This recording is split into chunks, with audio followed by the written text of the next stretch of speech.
বেয়াদব ফালতু ছেলে কোথাকার। ম্যাডাম ভাবছে আমি ইচ্ছে করে করেছি। ক্লাসের সকলে এদিকে তাকিয়ে আছে, আমি থাপ্পড় খেয়ে গেলে হাত দিয়ে দাঁড়িয়ে আছি মাথা নিচু করে। বেয়াদব, যা বের হ আমার ক্লাস থেকে। আজকের পর থেকে যেন তোকে আমার ক্লাসে না দেখি। Sorry madam. কিসের সরি? বের হতে বলছি না ক্লাস থেকে? যা বের হ। আমি আর কোনো কথা বললাম না, চুপচাপ আমার ব্যাগটা নিয়ে ক্লাস থেকে বের হয়ে আসলাম। বাইরে এসে ক্যান্টিনে বসলাম। আমি বুঝতে পারলাম ম্যাডাম আমার উপর প্রচণ্ড রেগে আছে। আমি যতই চেষ্টা করি ম্যাডামের রাগ ভাঙাতে পারবোই না। তাই মনে মনে ঠিক করলাম ম্যাডামের সামনে আর যাবো না, দীর্ঘদিন ম্যাডামের আড়ালেই থাকবো। এইসব ভাবতেছিলাম তখন আমার পাশ থেকে কে বলে উঠলো, এই যে মিস্টার, এটি ধরুন তো। আমি কেন আপনার জিনিস ধরতে যাব? কেন ধরবেন না? আরে আজীব তো, আপনাকে চিনি না জানি না, কেন ধরবো আপনার জিনিস? আপনি কি অন্ধ? দেখতে পাচ্তেছেন না আমি একটি মেয়ে এই বড় বড় 3টি ব্যাগ কিভাবে বহন করব? একটু সাহায্য করবেন না আপনি? সাহায্য চাইবেন এটি প্রথমে বললেই তো হয়, এসে বলতেছেন এটি ধরুন তো। এতে সমস্যা কি? অনেক সমস্যা, যদি আপনার ব্যাগে অবৈধ জিনিস থাকে। আরে আরে, আপনি দেখি আচ্ছা ফাজিল একটা মানুষ। আমাকে দেখে কি আপনার খারাপ মনে হচ্ছে নাকি? তাই তো মনে হচ্ছে। কি বললেন? কই কিছু না তো। আপনার কাছে সাহায্য চাওয়াটাই ভুল হয়েছে আমার। ভুল হয়েছে তো সাহায্য কেন চাচ্ছেন? মেয়েটি কিছু না বলেই তার ব্যাগগুলো কোনো মতে নিয়ে আমার দিকে রাগি চোখে তাকিয়ে বের করে কি যেন বলতে বলতে চলে গেল। আমি আছি এখন রেলওয়ে স্টেশনে, কারণ আমার বন্ধু আসতেছে। করোনার ছুটিতে সে গ্রামের বাসায় গিয়েছিল, ওকে রিসিভ করতে এখানে এসেছি। কিন্তু ওইখানে এসে এক অদ্ভুত মেয়ের সাথে কথা বলতে হলো, তা তো আপনারা দেখতে পারলেন। যাই হোক, কিছুক্ষণ পর আমার বন্ধু ধ্রুব আসলো। কিরে মামা, কি খবর? আর খবর মামা, তোর ছাড়া কি আর ভালো লাগে রে? তা কেমন আছিস তুই? অনেক প্যারায় আছি রে। কেন, কিসের প্যারা? তুই জানিস না কে প্যারা দেয়? ও, তোর গার্লফ্রেন্ড প্রিয়া। ও ছাড়া আর কে দিবে? সব সময় দৌড়ের ওপর রাখে আমার। চল যেতে যেতে কথা বলি। ওকে চল। তারপর যেতে যেতে ওর কথা শুনলাম, আর সাহায্য চাওয়া মেয়েটির কথা বললাম ওকে। তারপর ওকে হোস্টেলে রেখে আসার পর আমি বাসায় চলে আসলাম। আমরা পরিবার সহ ঢাকায় থেকে আগে থেকেই। বড় একটি বোন, বাবা মা আর আমি মিলে এটাই হচ্ছে আমাদের পরিবার। নিজস্ব বাসা আমাদের। অবশ্য আমাদের বাসায় নিচতলা ভাড়া দেওয়া হয় মাঝে মাঝে। আমি বাসার সামনে এসে গেট দিয়ে ভেতরে ঢুকেই তখনই পিছন থেকে কে বলে উঠলো, এক্সকিউজ মি, একটু সাহায্য করবেন প্লিজ? আমি পেছনে ফিরে দেখি স্টেশনে সে মেয়েটি। আপনি আমাকে ফলো করতে করতে এখানে চলে আসছেন? আপনি? স্টেশনে সাহায্য করিনি বলে পিছু পিছু চলে আসেন সাহায্য নেবার জন্য? আপনি দেখি হেব্বি জেদি মানুষ। ও হ্যালো, আমার বয়ে গেছে আপনার সাহায্য নিতে। তাহলে সাহায্য চাইলেন কেন? আর এখানে কেন? সাহায্য চেয়ে ভুল করে ফেলেছি। আর এখানে কেন আপনাকে বলতে বাধ্য নয়। যত সব। মেয়েটি এ বলে তার ব্যাগপত্র নিয়ে আমাদের বাসার মধ্যে ঢুকতে লাগলো। তখন আমি বুঝলাম নতুন ভাড়াটে হবে, তাই পিছন থেকে বললাম, এই যে আপু, হোয়াট? নামটা তোমার জানা কি যাবে? মেয়েটি ভুরু কুঁচকে বলল, স্টুপিড। বাহ, খুব সুন্দর আর অদ্ভুত নাম তো, স্টুপিড।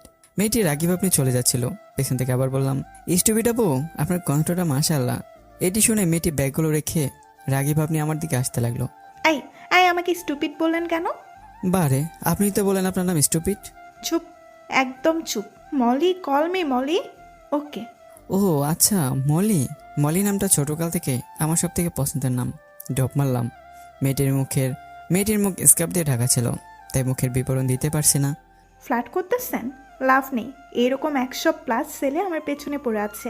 আরে ফ্ল্যাট করব কেন, আপনার নামের অর্থটা জানি বলে তো বললাম। আর আমার পিছনে আপনার মতো 100 না, একটাও মেয়ে পিছনে পড়ে নেই। আপনার মতো ফাজিল মার্কা ছেলেকে আমি কেন হিরো আলমের গার্লফ্রেন্ডও লাইক করবে না। আরে রেগে যাচ্ছেন কেন?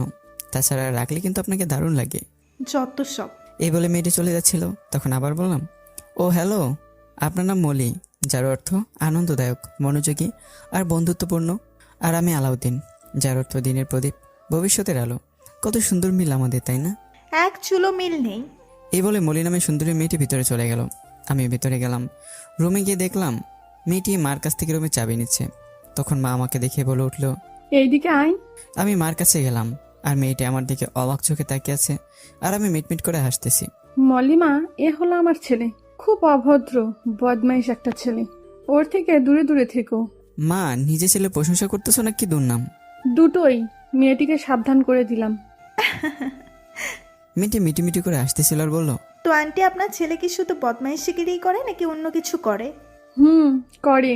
এবার ঢাবিতে ফ্রিল্যান্সিং বিষয় নিয়ে অনার্স 2য় বর্ষে পড়াশোনা করতেছে। ওহো, এই ব্যাপার। ঢাবির স্টুডেন্ট? মেয়েটি হঠাৎ করে কেমন জানি করে বলল, ঢাবির স্টুডেন্ট, দাম আছে। আপনার মতো পাতি ইউনিভার্সিটিতে পড়ি না। ও মা, তাই? দেখা হবে খুব শীঘ্রই। বাই। মেয়েটি এই বলে একটা হাসি দিয়ে চলে গেল। মা, আমি কি জোকস বললাম নাকি? আমার তো তাই মনে হলো। মাও হাসতে লাগলো। মা, তুমিও না দিদির আমার থেকে বেশি দুষ্ট হয়ে যাচ্ছ, শুধু নিজের ছেলেকে ছোট করো। তাই না, যা ফ্রেশ হয়, খেতে দিব। তারপর আমি ফ্রেশ হয়ে এসে খাবার খেয়ে রুমে এসে শুয়ে পড়লাম। সকালে ঘুম থেকে উঠে আমি ধ্রুব আর ধ্রুবর গার্লফ্রেন্ড একসাথে ক্যাম্পাসে যেতে লাগলাম।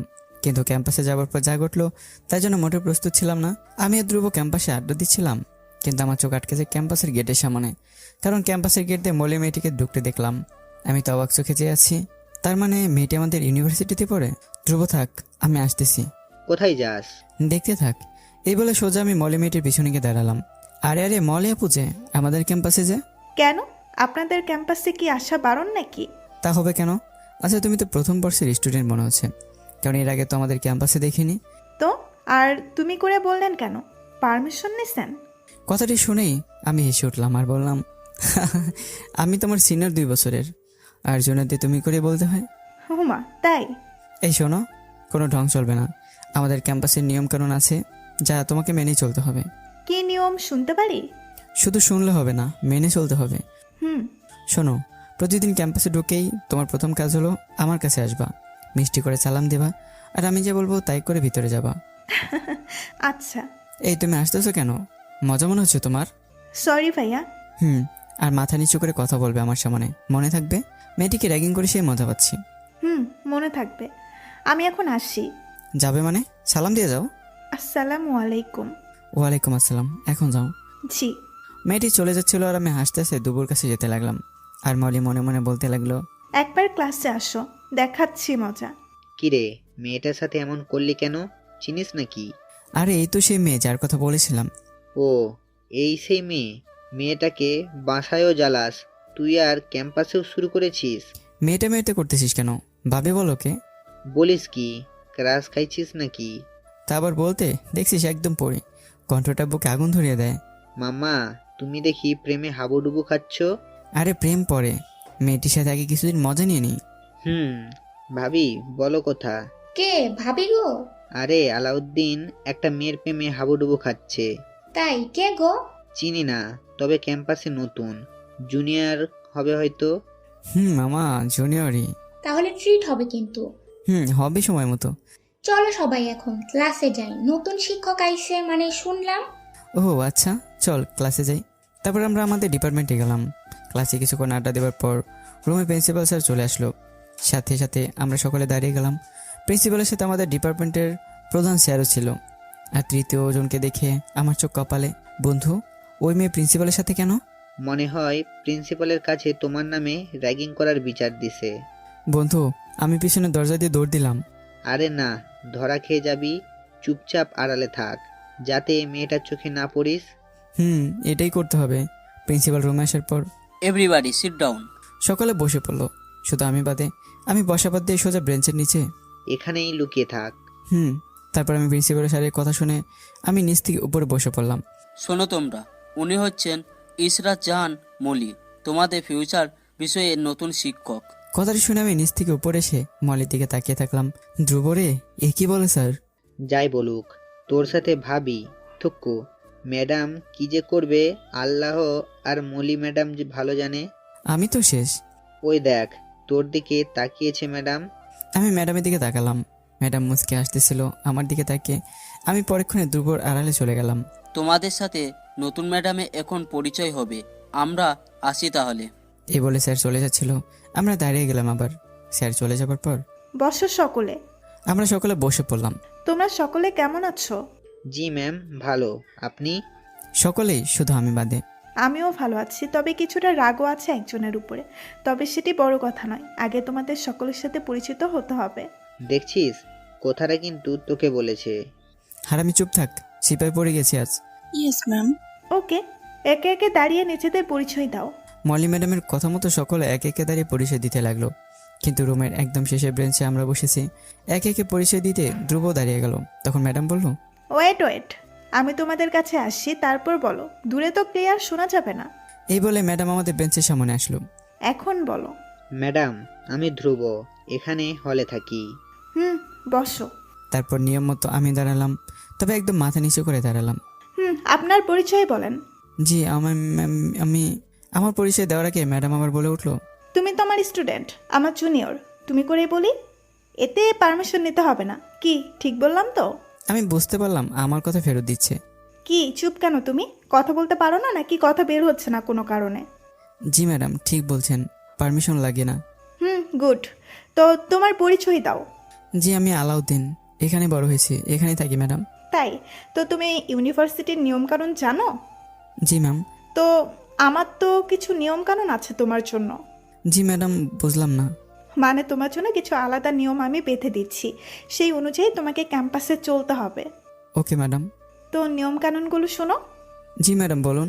তো প্রতিদিন তুমি ক্যাম্পাসে এসে আমার চেম্বারে চলে আসবে আর আমাকে নরম সুরে সালাম দিবে। বুঝতে পারলাম ম্যাডাম আমার বলা কথাগুলো বললেই ফেরত দেবে, এসব ভাবতেছি, আর তখনই ম্যাডাম আমাকে থাপ্পড় মেরে দিল। আমি আবার চোখে ম্যাডামের দিকে তাকিয়ে রইলাম।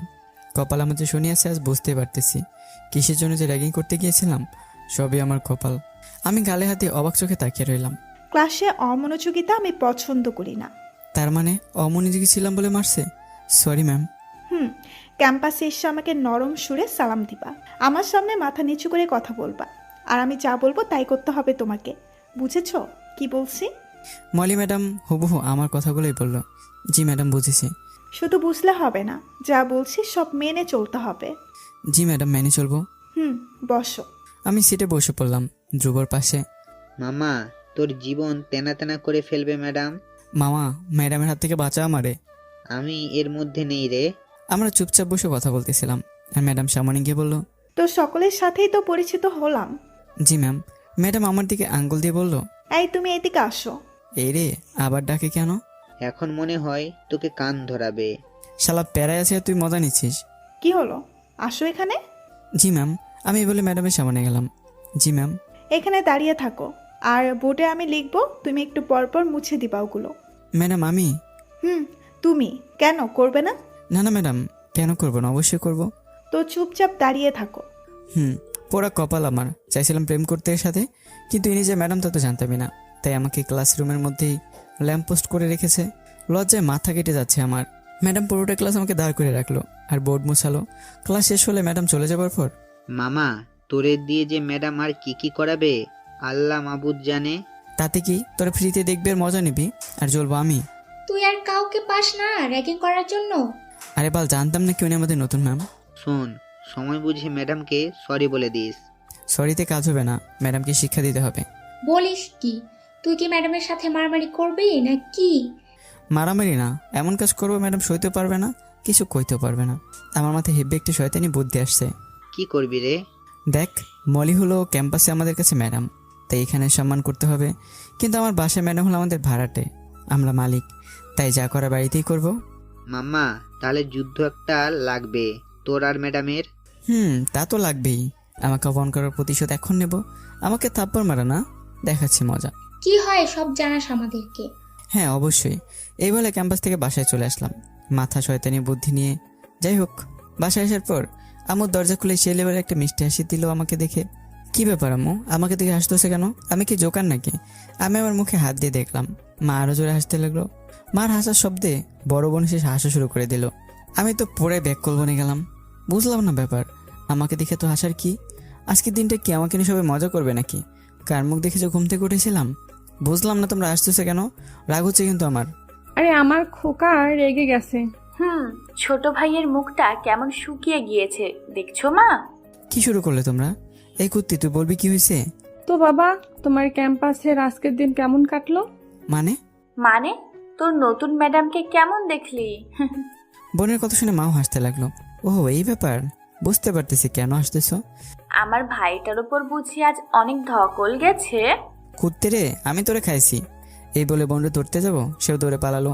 আমিও দৌড় দেবো, কিন্তু মা আমাকে আটকালো। মা, তোমরা সব জানতে, আমাকে বললে না কেন? বলার সুযোগ দিছিস? যাই হোক, তোর ম্যাডাম হয়, সম্মান দিয়ে কথা বলবি। দেখো না কি করি, সম্মান না? বিড়বিড় করিস কেন? দেখ, একদম কোনো বাড়াবাড়ি করবি না, তোর ম্যাডাম হয়। মা তুমি টেনশন করো না, বেশি করবো না, একটু করব। এই বলে আমি আমার রুমে চলে আসলাম। পেছন থেকে মা ডাক দিল, কিন্তু আমি শুনলাম না। আমি আমার রুমে শুয়ে শুয়ে বিকাল হওয়ার অপেক্ষা করতেছিলাম। কারণ যা করার বিকেলেই করব। মনে মনে বলতেছিলাম, মলি ম্যাডাম তোমার আমি চিপায় ফালাবো, যেভাবে আমাকে ফালাইছো আজ ক্যাম্পাসে। দেখতে দেখতে বিকেল হলো। আমি সেই প্যান্ট শার্ট পরে ছাদে গেলাম, কারণ ম্যাডাম সাথে আসবেই। বিকেল টাইমটায় কার না ভালো লাগে ছাদে গিয়ে দাঁড়াতে। কিন্তু আমি ছাদে গিয়ে দেখি মলি ম্যাডাম আমার আগে ছাদে গিয়েছে। ম্যাডাম ছাদের এক পাশে দাঁড়িয়ে আছে। আমি ম্যাডামের পিছনে গিয়ে বললাম, হে মলি, কি খবর? ম্যাডাম পেছনে ফিরে আমাকে দেখে বলল, তোমার সাহস হলো কিভাবে আমার নাম ধরে ডাকার? ভুলে যেও না আমি তোমার ম্যাডাম। ম্যাডাম এক ডাকে রেগে গেলেন? এরপর যা বলবো হজম করতে পারবেন তো? ওয়েট, কি বললে? তুমি আমার ম্যাডাম? ঠিক আছে, ম্যাডাম হন আমার, তবে সেটি ক্যাম্পাসে শুধু। আর এখানে তুমি আমাদের ভাড়াটে শুধুমাত্র। আর আমি তোমার মালিক। মালিকের উপরে কথা বলা যাবে না। ও, তাহলে এই ছন্দ আঁকছো? ওয়েট, আঁকছো কি? আঁকছেন হবে আপনি, ওকে? হুম। ম্যাডাম রাগী ভাব নিয়ে তাকিয়ে আছে, কিছু বলতে পারছে না। মালিক হিসেবে আমার কিছু শর্ত আছে, সেটি তোমাকে মেনে চলতে হবে। কি সত্য? আপনি করে কথা বলতে হবে আমার সাথে। কথা বলার সময় মাথা নিচু থাকবে, সাথে হুটহাট আসা যাবে না। আর কি কি শর্ত আছে ধীরে ধীরে সময় মতো বলবো। ম্যাডাম রাগী ভাব নিয়ে দাঁড়িয়ে আছে। কি হলো, চুপ কেন? মেনে চলবে না? জি, চলবো। তো তোমাকে একটি কথা বলার আছে আমার। আসল ওষুধটা তো এখন ঢালবো। কি বলুন? রেগেই ম্যাডাম, তবে রাগী ভাব প্রকাশ করতে পারছিল না। ম্যাডাম মনে মনে বলতেছে, বাচ্চা, কাল ক্যাম্পাসে আসো, মজা বুঝাবো। কথাটি খুব সহজ। তোমাকে আমার 14টা বাচ্চার মা বানাতে চাই। হোয়াট? এই গলার আওয়াজ মালিকের থেকে জোরে হওয়া যাবে না। কথাটি হলো, তোমাকে ভালোবাসি আমি। আমার ভবিষ্যতে 14টা বাচ্চার মা হবে তুমি। তোমাকে আমি ভালোবাসি। উত্তরটা আগামীকাল ঠিক এই সময় এখান থেকে নেব। ভাবার জন্য সময় দিলাম, তবে ভেবেও লাভ নেই, উত্তর হ্যাঁ হতে হবে। আমার কথা শুনে ম্যাডাম তো পুরাই আগুন। ম্যাডাম রাগে গজগজ করতেছে, সহ্য করতে পারতেছে না কিছু, আবার কিছু করতেও পারতেছে না। ম্যাডাম তোমাকে আমি ভালোবাসি। ম্যাডাম তো রেগে গজগজ করতেছে, উত্তরটা যেন আগামীকাল হ্যাঁই হয়। আমি আসতেছি। যাচ্ছি মানে? আমি কি যেতে বলেছি? আর কিছু বলার আছে আপনার? না নেই, তবে তুমি তো বললে না আগামীকাল উত্তরটা বলবে কিনা। বলবো। বিড়বিড় করে কি বলো গো? গালি দিচ্ছ নাকি? সি, আপনি হলেন আমার মালিক, আমি আপনাকে গালি দিতে পারি? কি ব্যাপার, হঠাৎ করে নরম হয়ে গেল যে? কোনো ফোন দিয়ে আটতেছে নাকি? আরে তেমন কিছু না, আপনি ভুল ভাবতেছেন। আমি এখন আসি। আমি ভাবতে লাগলাম। তারপর মলি ম্যাডাম চলে গেল। না, আমাকে সাবধান থাকতে হবে। শিওর ম্যাডাম কোনো ফোন দিয়ে আটতেছে। কি হতে পারে ফোন দিয়ে? সে যাই হোক, আমাকে সাবধান থাকতে হবে। তারপর আমি ছাদ থেকে নেমে এসে রুমে গিয়ে শুয়ে পড়লাম। আর ধ্রুবকে কল দিয়ে সব বললাম। মাম্মা, করিস কি? ম্যাডামকে তো সেই প্যারা দিচ্ছিস তুই। কেবল তো শুরু। যা করিস সাবধানে, ভুলে গেলে চলবে না, সে আমাদের ম্যাডাম। মনে হয় কোনো ফোন দিয়ে আটতেছে ম্যাডাম। সাবধানে চোখ কান খোলা রাখতে হবে। তারপর ধ্রুবর সাথে কিছুক্ষণ কথা বলে ফোনটা রেখে দিলাম। ঘুমানোর প্রস্তুতি নিচ্ছি, তখন রুমে বড় বোন আসলো। কি রে, কি করিস? কি ব্যাপার বলতো? নরম সুরে কথা বলতেছিস? বোন মুখ ভেঁচকি কেটে বললো, কেন, আমি কি তোর সাথে নরম ভাবে কথা বলি না? আন্ডা বলিস করতে? আমার জামাটা খুললে আমার পুরো শরীরে তো তোর নখের দাগই পাওয়া যাবে। তোর শায়েস্তা করার উপায়, এর জন্য দেখিস না শখের নখ কাটি না। তোর মতো রাক্ষসী বোন দেখিনি আমি। ভাইয়ের সাথে মারামারি করার জন্য নখ রেখে দিস। তোর সাথে যেন মারামারিতে পারি তার জন্য রাখি রে। সন্দেহ আছে বুঝলি? কি নিয়ে সন্দেহ? তুই কি আমার আপন বোন নাকি? মনে হয় তোকে কুড়িয়ে পাইছে। দেখ, বাজে কথা বললে কিন্তু এক্ষুনি খামচি দিব। তার মাকে জিজ্ঞাসা করি, মা ও মা, তোমার এই মেয়েকে কোথেকে ঘুরিয়ে আনছো? বলতে দেরি হলেও আমাকে খামচি দিতে দেরি হলো না ওর। আমিও কম যাব নাকি? আমার হাতে যেহেতু নখ নেই, তারপরও খামচি দিচ্ছিলাম। মানে লেগে গেল আমাদের যুদ্ধ। যতক্ষণ না মা আসবে থামবেই না। কুত্তিটা সবসময় আমার সাথে ঝগড়া করে। এটাই হলো ভাই বোনের মধুর ভালোবাসা। যাই হোক, পরের দিন সকালে ঘুম থেকে উঠে ফ্রেশ হয়ে খাবারকে কিছুটা ভয়ে ভয়ে ক্যাম্পাসে গেলাম। যেহেতু ম্যাডাম শর্ত দিছে, তাই ক্যাম্পাসে ঢুকেই ম্যাডামের কেবিনে চলে গেলাম। আসবো ম্যাডাম? আসো। আমি ভিতরে যাবার পর, ওহো, তুমি? তোমার জন্যই অপেক্ষা করতেছিলাম মহারাজ। জি ম্যাডাম, কিছু বলবেন? কথাটি হলো, তুমি এখন থেকে ঠিক 1 ঘন্টা এখানে কান ধরে দাঁড়িয়ে থাকবে। কি? শুরু করে দাও। কিন্তু ম্যাডাম, বিনা কারণে কেন কান ধরবো? বেশি কথা হবে না। বেশি কথা বললে বাইরে কান ধরে দাঁড়িয়ে থাকতে হবে। আমি আর কোনো কথা বললাম না, কারণ বাইরে থেকে ভিতরে দাঁড়িয়ে থাকা ভালো। আমি চুপচাপ কান ধরে দাঁড়িয়ে থাকলাম। আর ম্যাডাম মুচকি মুচকি আসতেছিল আর মাঝে মাঝে আমার দিকে তাকাচ্ছিল। কিন্তু 20 মিনিট দাঁড়িয়ে থাকার পর পা আমার লেগে আসলো, দাঁড়িয়ে থাকতে পারছিলাম না। তখন ম্যাডাম বলল, হয়েছে, এখন কান ছাড়ো। যাক বাঁচলাম। বলতে দেরি, ম্যাডামের ছাড়তে দেরি হলো না। ধন্যবাদ ম্যাডাম। ধন্যবাদ দেওয়ার মতো কিছু হয়নি। ওই যে দেখো, ওই পাশে ঝাড়ু আছে, ওটি এনে আমার রুমটা ঝাড়ু দাও। ম্যাডাম। কি? না ম্যাডাম, কিছু না, দিছি ঝাড়ু। তারপর আমি ঝাড়ুটা নিয়ে রুমটা ঝাড়ু দিলাম। মনে মনে বললাম, শালার ম্যাডাম, আজ বাসায় আইসেন তো আজ কিস করবো আপনাকে দিয়ে আমাকে। যাই হোক, ঝাড়ু দিয়ে শেষে ম্যাডামের কাছে এসে বললাম, ম্যাডাম ঝাড়ু দিছি, এখন ক্লাসে যাই, সময় তো হয়ে গেছে। যাও, তবে ছুটি দেওয়ার আগ পর্যন্ত ক্যাম্পাস থেকে বের হতে পারবে না বলে দিলাম। আচ্ছা ম্যাডাম। আমি এই বলে ক্লাসে চলে আসলাম। মনে মনে ভাবতেছি, ম্যাডাম ক্লাসে আবার কি করবে আমার সাথে। কিন্তু অবাক করার বিষয়ে ম্যাডাম ক্লাসে আসলোই না। শুনলাম ম্যাডাম নাকি বাসায় চলে গেছে। যাক, হাফ ছেড়ে বাঁচলাম। তারপর আমি ক্যাম্পাসে এসে বাসায় আসলাম। বাসায় এসে যা শুনলাম তার জন্য প্রস্তুতি ছিলাম না। ম্যাডাম ক্যাম্পাস থেকে বাসায় এসে আমাকে সাহায্য করার জন্য একদম ফোন দিয়ে এসে ভাবতেই পারছিলাম না। এখন তো আমি প্যাচে পড়ে গেলাম, কি করি এখন? ওই শোন, হ্যাঁ মা, বলো। তোর পড়াশোনা কেমন চলতেছে? কেন মা, হঠাৎ করে পড়াশোনার কথা জানতে চাচ্ছ কেন? একদম উল্টো প্রশ্ন করবি না, বল কেমন চলতেছে। ভালো তো, কিন্তু কেন? ভালো না? তোমার ক্যাম্পাস থেকে আজ স্যার ফোন করে বলেছে তোর পড়াশোনা নষ্ট হয়ে যাচ্ছে, তোকে টাকা পয়সা খরচ করে পড়াচ্ছে আর তুই ভালো মতো পড়িস না। কি বলো? তোমাকে আবল তাবল এসব কথা কোন স্যার বলছে? তোকে বলার প্রয়োজন বোধ করতেছি না, তুই আমার কথা শোন। বলো। আমার মাথা নিচু করে বললাম, কারণ মা রাগ করলে আমার পিঠে শুধু থালা বাসনের বাড়ি পড়বে। তোর পড়াশোনা ঠিক করতে হবে, তাই আমি ঠিক করেছি তুই আজ থেকে তোদের মলি ম্যাডামের কাছে প্রাইভেট পড়বি। কি বলো? ঠিক বলতেছি, ম্যাডামের সাথে আমার কথা হয়েছে। ম্যাডাম তোকে প্রতিদিন বিকাল 4টার সময় তার বাসায় যেতে বলছে, আজ থেকেই যাবি। কিন্তু মা। আমি কোনো কিন্তু শুনতে চাচ্ছি না, এটাই আমার শেষ কথা।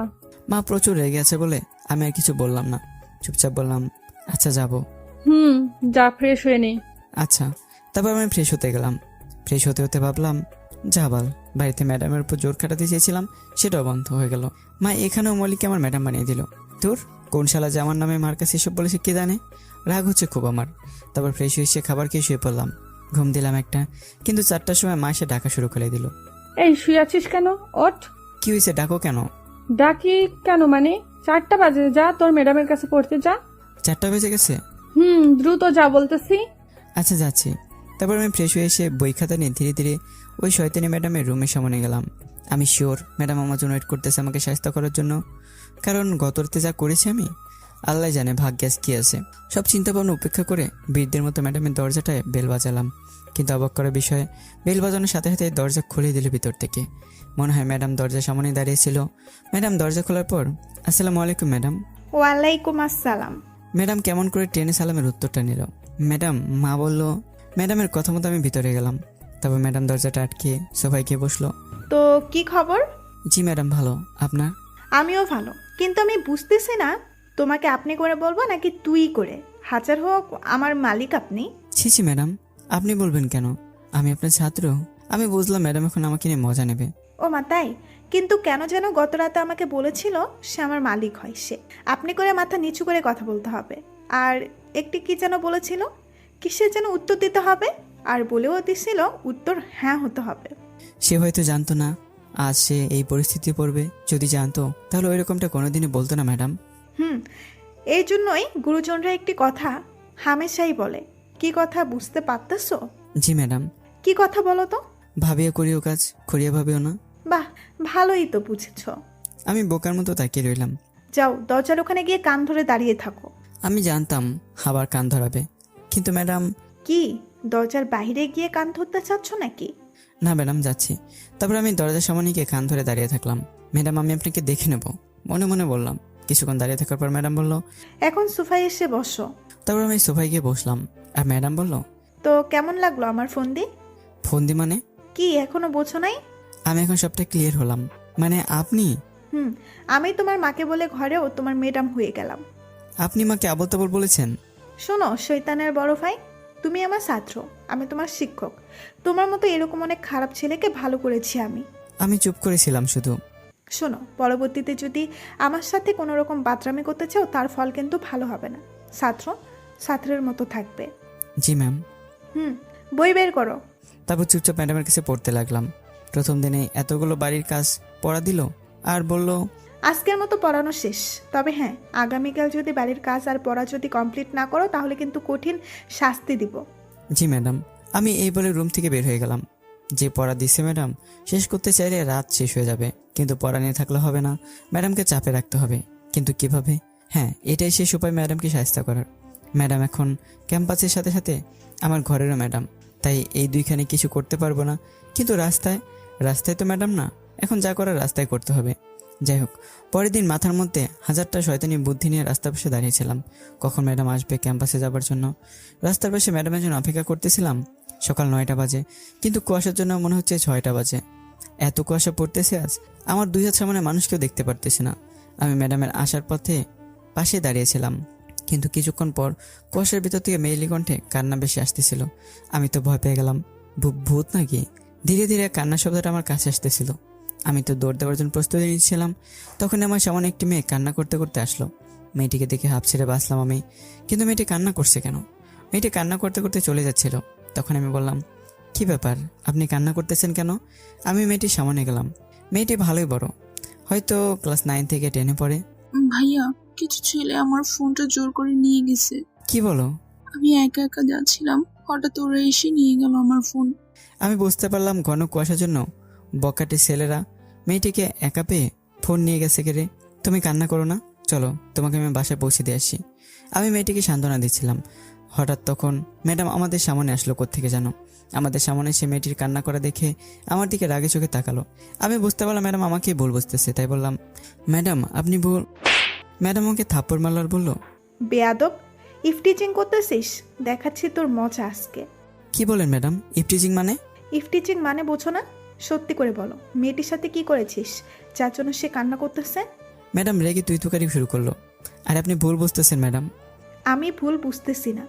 এই মেয়ে, তুমি নির্ভয়ে বলো ও তোমার সাথে কি করেছে। তারপর ম্যাডাম মেয়েটিকে জিজ্ঞাসা করলো। মেয়েটি কান্না থামিয়ে বলল, আপনি ভুল বুঝছেন, উনি আমাকে কিছু করেনি। তাহলে কেন কান্না করতেছো? আসলে আমার সাথে কিছু ছেলে। ম্যাডামকে সব বললো। ম্যাডাম অবাক চোখে তাকিয়ে আছে। আমি এবার আমার মাঝে হাত দিয়ে কিছুটা রাগি চোখে তাকিয়ে আছি। ম্যাডাম ধীরে ধীরে নরম চোখে করুণ দৃষ্টিতে তাকালো আমার দিকে। কি ম্যাডাম, আবার মারবেন নাকি? এমনিতেই রেগেছিলাম, এখন আরো রাগ হচ্ছে। সরি। সরিতে কাজ হবে না, কি করতে হবে? যা বলবো তাই করতে হবে, তাহলে মাফ করব। কি? বেশি কিছু না, আমাকে ভালোবাসে বলতে হবে এক্ষুনি। আলাউদ্দিন, ভুলে যেও না আমি তোমার শিক্ষক। ম্যাডাম তো শুধু বাড়িতে আর ক্যাম্পাসে, রাস্তায় তুমি হলো আমার ক্রাশ।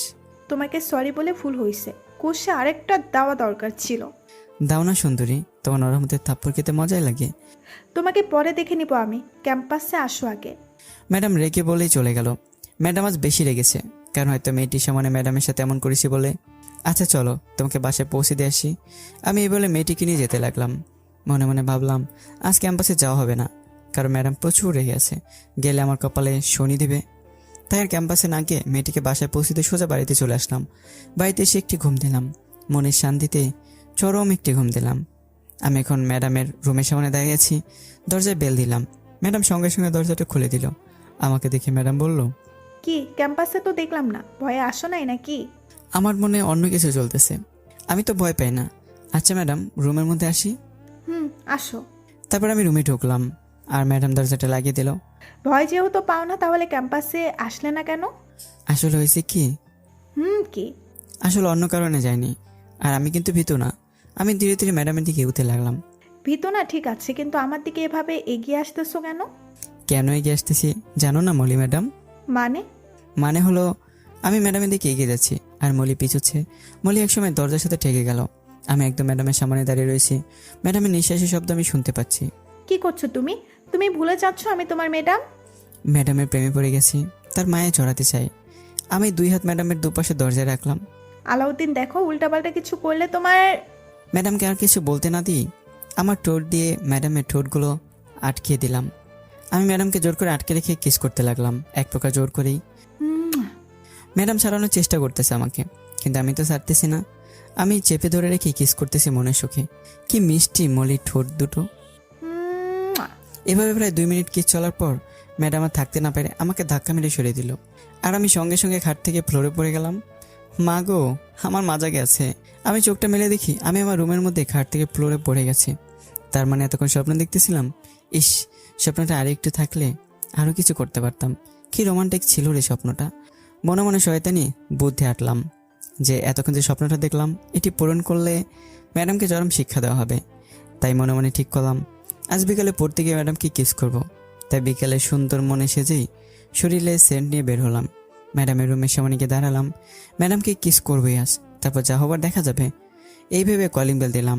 কিছুক্ষণ পর ম্যাডাম দরজা খুলে দিল। আরে তুমি আজ আগে যাচ্ছ যে? এমনি ম্যাডাম, আমি রুমের মধ্যে ঢোকার অপেক্ষায় ছিলাম। আচ্ছা, ভেতরে আসো। আমি রুমে ঢুকলাম আর ম্যাডাম দরজাটা আটকে দিল। কি ব্যাপার, তোমার বই কোথায়? ম্যাডাম এই বলে আমাকে পার করে সবাই বসতে যাচ্ছিল, কিন্তু আমি হঠাৎ করে ম্যাডামের হাতটা শক্ত করে ধরেই একটানে ম্যাডামকে দরজায় ঠেকে আমি নিজেকে ম্যাডামের একদম কাছে নিয়ে গেলাম। এই কিছু বলার আগেই আমি ম্যাডামের ঠোঁট দুটোকে আমার ঠোঁট দিয়ে আবদ্ধ করে ফেললাম। ম্যাডাম তো প্রথমে পাথরে দাঁড়িয়ে রইল কিছুক্ষণ, আর আমি আমার কাজ করতে লাগলাম। কিন্তু ম্যাডামের যখন হুঁশ আসলো, আমাকে এক ধাক্কা মেরে সরিয়ে দিল। আমি তো ছাড়া পর পর ম্যাডামের দিকে তাকিয়ে হাসতে লাগলাম, আর ম্যাডাম নিজে ঠোঁট মুছতেছিল আর অগ্নির দৃষ্টিতে আমার দিকে তাকিয়েছিল। আমি তো হাসতে হাসতে বললাম, কেমন লাগলো ম্যাডাম?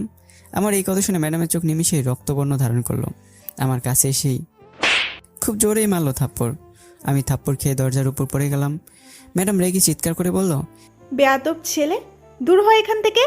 আমি এরকম রাগতে ম্যাডামকে কখনো দেখিনি। না, বেশি করে ফেলছি মনে হয়। ম্যাডামের রাগ দেখে আমি চুপ হয়ে গেলাম। তোকে যদি আবার কখনো আমার সামনে দেখি, তোর খবর আছে। যা, বের হয় এখান থেকে। আমি ম্যাডামের রাগ দেখে সেখানে থাকলাম না, সঙ্গে সঙ্গে বের হয়ে গেলাম ম্যাডামের রুম থেকে। ম্যাডাম তার রুমে বসে কান্না করতেছিল। আসলে আজ আমি যা করলাম সেটি অতিরিক্ত করে ফেলেছি। আমি বাসায় বই রেখে বাইরে চলে আসলাম। ম্যাডামকে কিস করছি ভাবতে আমার শরীরে কেমন জানি করতেছে বারবার। আমি বাইরে এসে ধ্রুবকে ফোন দিলাম। কই তুই? বাসায়। তুই কই? মোড়ের পাড়ে আয়। ওকে। তারপর কিছুক্ষণ পর ধ্রুব আসলো।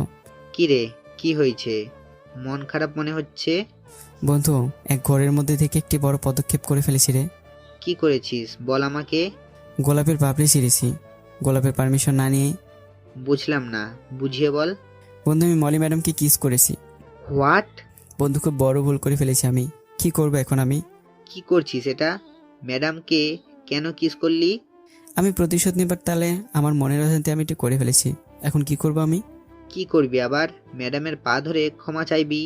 ম্যাডাম অনেক রেগে আছে, আমাকে বলেছে আমি যেন ওনার সামনে না যাই। ম্যাডাম তো না বলবেই সামনে যেতে, তবে তোকে যেতে হবে। ম্যাডামের কাছে ক্ষমা চাইতে হবে, ম্যাডামকে বোঝাতে হবে তুই খারাপ ছেলে না। তুই ভাব, ম্যাডাম এখন তোকে কেমন ছেলে ভাবতেছে। তুই ঠিকই বলেছিস, ম্যাডাম আমাকে খুব খারাপ ভাবতেছে। ম্যাডামের কাছে যেভাবে হোক ক্ষমা চাইতে হবে। যা করার কালকে ক্যাম্পাসে গিয়ে করিস, আজ আর ম্যাডামের সামনে যাস না। আচ্ছা। মন খারাপ করিস না, এখন বাসায় যা, কাল ক্যাম্পাসে সব হবে। আচ্ছা। তারপরে আমি বাসায় চলে আসলাম। বাসায় এসে খাবারটা না খেয়ে রুমে শুয়ে পড়লাম। সত্যি আজ নিজেকে অপরাধী আর দোষী দোষী মনে হচ্ছে। আলাউদ্দিন, কি করছিস তুই এটি? যেভাবে হোক ম্যাডামের কাছে ক্ষমা চাইতে হবে। এসব ভাবতে ভাবতে ঘুমিয়ে পড়লাম। সকালে ঘুম থেকে উঠে ফ্রেশ হয়ে ক্যাম্পাসে যাওয়ার জন্য রেডি হলাম। ধ্রুবকে আগে কল দিয়ে রেডি হতে বললাম। ম্যাডাম তো সকাল সকাল ক্যাম্পাসে যায়, তাই আগে গিয়ে ম্যাডামের সাথে কথা বলতে চাইলাম। কোথায় তুই? এই তো বের হয়েছি। দ্রুত আয়। ওকে। কিছুক্ষণ পর ধ্রুব আসলো। ওকে নিয়ে রিক্সা করে ক্যাম্পাসে গেলাম। কিন্তু ক্যাম্পাসে ঢুকতে ক্যাম্পাসের মধ্যে একটা মেয়ের সাথে ধাক্কা লেগে পড়ে গেলাম। আমার পড়ে যাওয়ার কারণ হলো মেয়েটি ওপাশ থেকে দৌড়ে আসতেছিল। মেয়েটিও পড়ে গেছে। আমি মাটি থেকে উঠে বললাম, এই স্টুপিড গার্ল, দেখে চলতে পারেন না? ক্যাম্পাস কি খেলার মাঠ যে দৌড়াচ্ছেন? আমি হাতে ব্যথা পাইছি কারণ মেয়েটি দৌড়ে সে ধাক্কা দিয়েছে। সরি ভাইয়া। মেয়েটি এটি বলে আবার দৌড় দিয়ে চলে গেল। আরে আজব তো, বেয়াদব মেয়ে আবার দৌড়ে যাচ্ছে। আমি পিছন থেকে ডাক দিয়ে বললাম, আচ্ছা বাদ দে বন্ধু, চল ম্যাডামের কেবিনে যাই। বাল ব্যথা পাইছি খুব। এসব বলতে বলতে ম্যাডামের কেবিনে দিয়ে গেলাম, কিন্তু ম্যাডাম দেখি তার কেবিনে নেই। কিরে, ম্যাডাম কোথায়?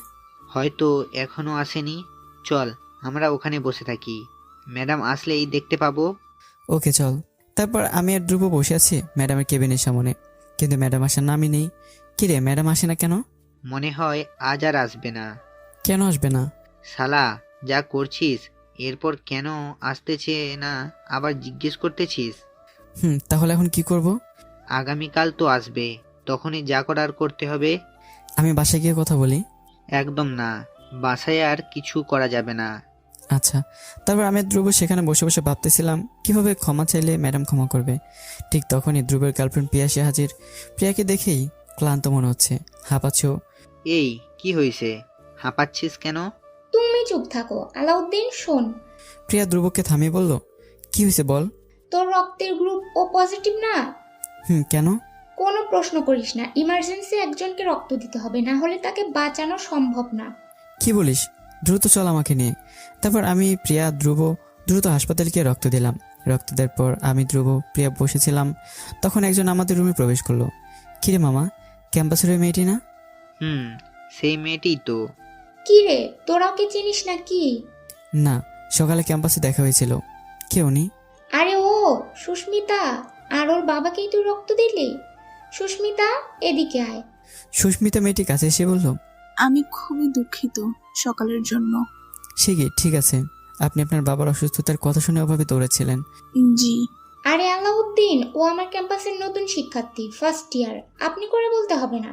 সেটি বুঝলাম, কিন্তু সুস্মিতা তোর কি হয়? আরে আমার কাজিন হয়। তারপর আর কি, সকালে মিলে কিছুক্ষণ কথা বলে আমি বাসায় চলে আসলাম। আমি বাসায় এসে অবাক, কি দেখতেছি, এটা আমি বাসার সামনে গিয়ে দেখি মা বাসার সামনে দাঁড়িয়ে আছে, আর বাসার গেটের সামনে বাসা ভাড়া দেওয়া হবে সাইনবোর্ড টানাচ্ছে। আমি অবাক হয়ে মার কাছে গিয়ে বললাম, মা তুমি এটি টানাচ্ছ কেন? তো কি করব, তোদের ম্যাডাম তো বাসা ছেড়ে দিল। হোয়াট, কি বলতেছো তুমি? তোর ম্যাডাম সকালে রুমে এসে বলল, আন্টি, আমি তো আমার এক আত্মীয়ের বাসায় উঠতেছি, তাই বাসাটা ছাড়তে হবে। তাই আমিও কিছু বললাম না। তোর ম্যাডাম 1 মাসে টাকা দিয়ে বের হয়ে গিয়েছে। বেরোতে চাইলো, তুমি যেতে দিলা? তো কি করব, জোর করে ভাড়াইতে ধরে রাখবো নাকি? কি বলিস তুই? কিছু না, আমি বলে চলে আসতেছিলাম, তখন বললাম মাকে, মা ম্যাডাম কোথায় গিয়ে উঠেছে, বলে গেছে কিছু? না কিছু না, বললো না তো। ধুর, আমি বলে রাগ দেখে রুমে চলে আসলাম। মা পিছন থেকে বলল, ছেলেটা পাগল হয়ে গেল নাকি? আমি আমার রুমে এসে মন খারাপ করে বসে রইলাম। নিজের উপর প্রচণ্ড রাগ হচ্ছে আমার জন্য ম্যাডাম বাসা ছেড়ে দিল। হুট করে ম্যাডাম বাসা ছেড়ে দিল। এই ঢাকা শহরে ম্যাডাম তো একদিনের মধ্যে বাসাও পাবে না, পাওয়াটাও অসম্ভব। কি করি, ম্যাডাম যদি বাসা খুঁজে না পায়, কোথায় থাকবে ম্যাডাম? আমার মাথার মধ্যে এসব চিন্তা ঘুরপাক খাচ্ছিল। আমি তখনই ধ্রুবকে কল দিলাম। হ্যালো ধ্রুব। কি রে বল। বন্ধু, ম্যাডাম তো কিছু না বলেই হুট করে আমাদের বাসা ছেড়ে দিছে। কি বলিস? সত্যি বলছি বন্ধু, আমার খুব খারাপ লাগতেছে রে। বুঝছি। এখন কি করবি? জানি না, তবে তুই ভেবে দেখ, ম্যাডাম হুট করে বাসা ছাড়ছে, যদি বাসা না পায় এই ঢাকা শহরে। ঠিক। ঢাকা শহরে একদিনের মধ্যে বাসা পাওয়া বিশাল ব্যাপার। জানি তো, ম্যাডাম বাসা না পেলে কোথায় থাকবে। আমার খুব টেনশন হচ্ছে, যদি ম্যাডামের কিছু হয়ে যায় আমি নিজেকে ক্ষমা করতে পারবো না রে। তুই টেনশন করিস না, আমি বের হচ্ছি, তারপর দুজন মিলে ম্যাডামকে খুঁজবো। আচ্ছা দ্রুত আয়। ওকে। ধ্রুব এই বলে কলটা কেটে দিল। তারপর আমি বের হলাম বাসা থেকে। ধ্রুবর বাসার সামনে একটি রিক্সা নিয়ে গেলাম। কিছুক্ষণ পর ধ্রুব বের হলো। বন্ধু, কোথায় খুঁজবো ম্যাডামকে? চল তো আগে গলির রাস্তা দিয়ে ঘুরতে থাকি। ম্যাডাম তো বেশি দূর বাসা ভাড়া নিবে না, আশপাশে দিয়ে খুঁজবে হয়তো। ঠিক বলছিস মামা, তুমি চলো, এই এলাকার সব গলিতে চলো। আচ্ছা মামা। তারপর রিক্সাওয়ালা মামা তার রিক্সা নিয়ে গলিতে গলিতে যেতে লাগলো, আর আমরা ম্যাডামকে খুঁজতে লাগলাম। দুপুর করে বিকেল হলো, সন্ধ্যা লেগে গেল, কিন্তু ম্যাডামকে আমরা পেলাম না। মাগরিবের আজানও দিয়ে দিছে, তাও আমরা ম্যাডামকে খুঁজতেছিলাম, কিন্তু পাচ্ছি না ম্যাডামকে। বন্ধু, ম্যাডাম মনে হয় বাসা খুঁজে পাইছে। কিভাবে বুঝলি তুই?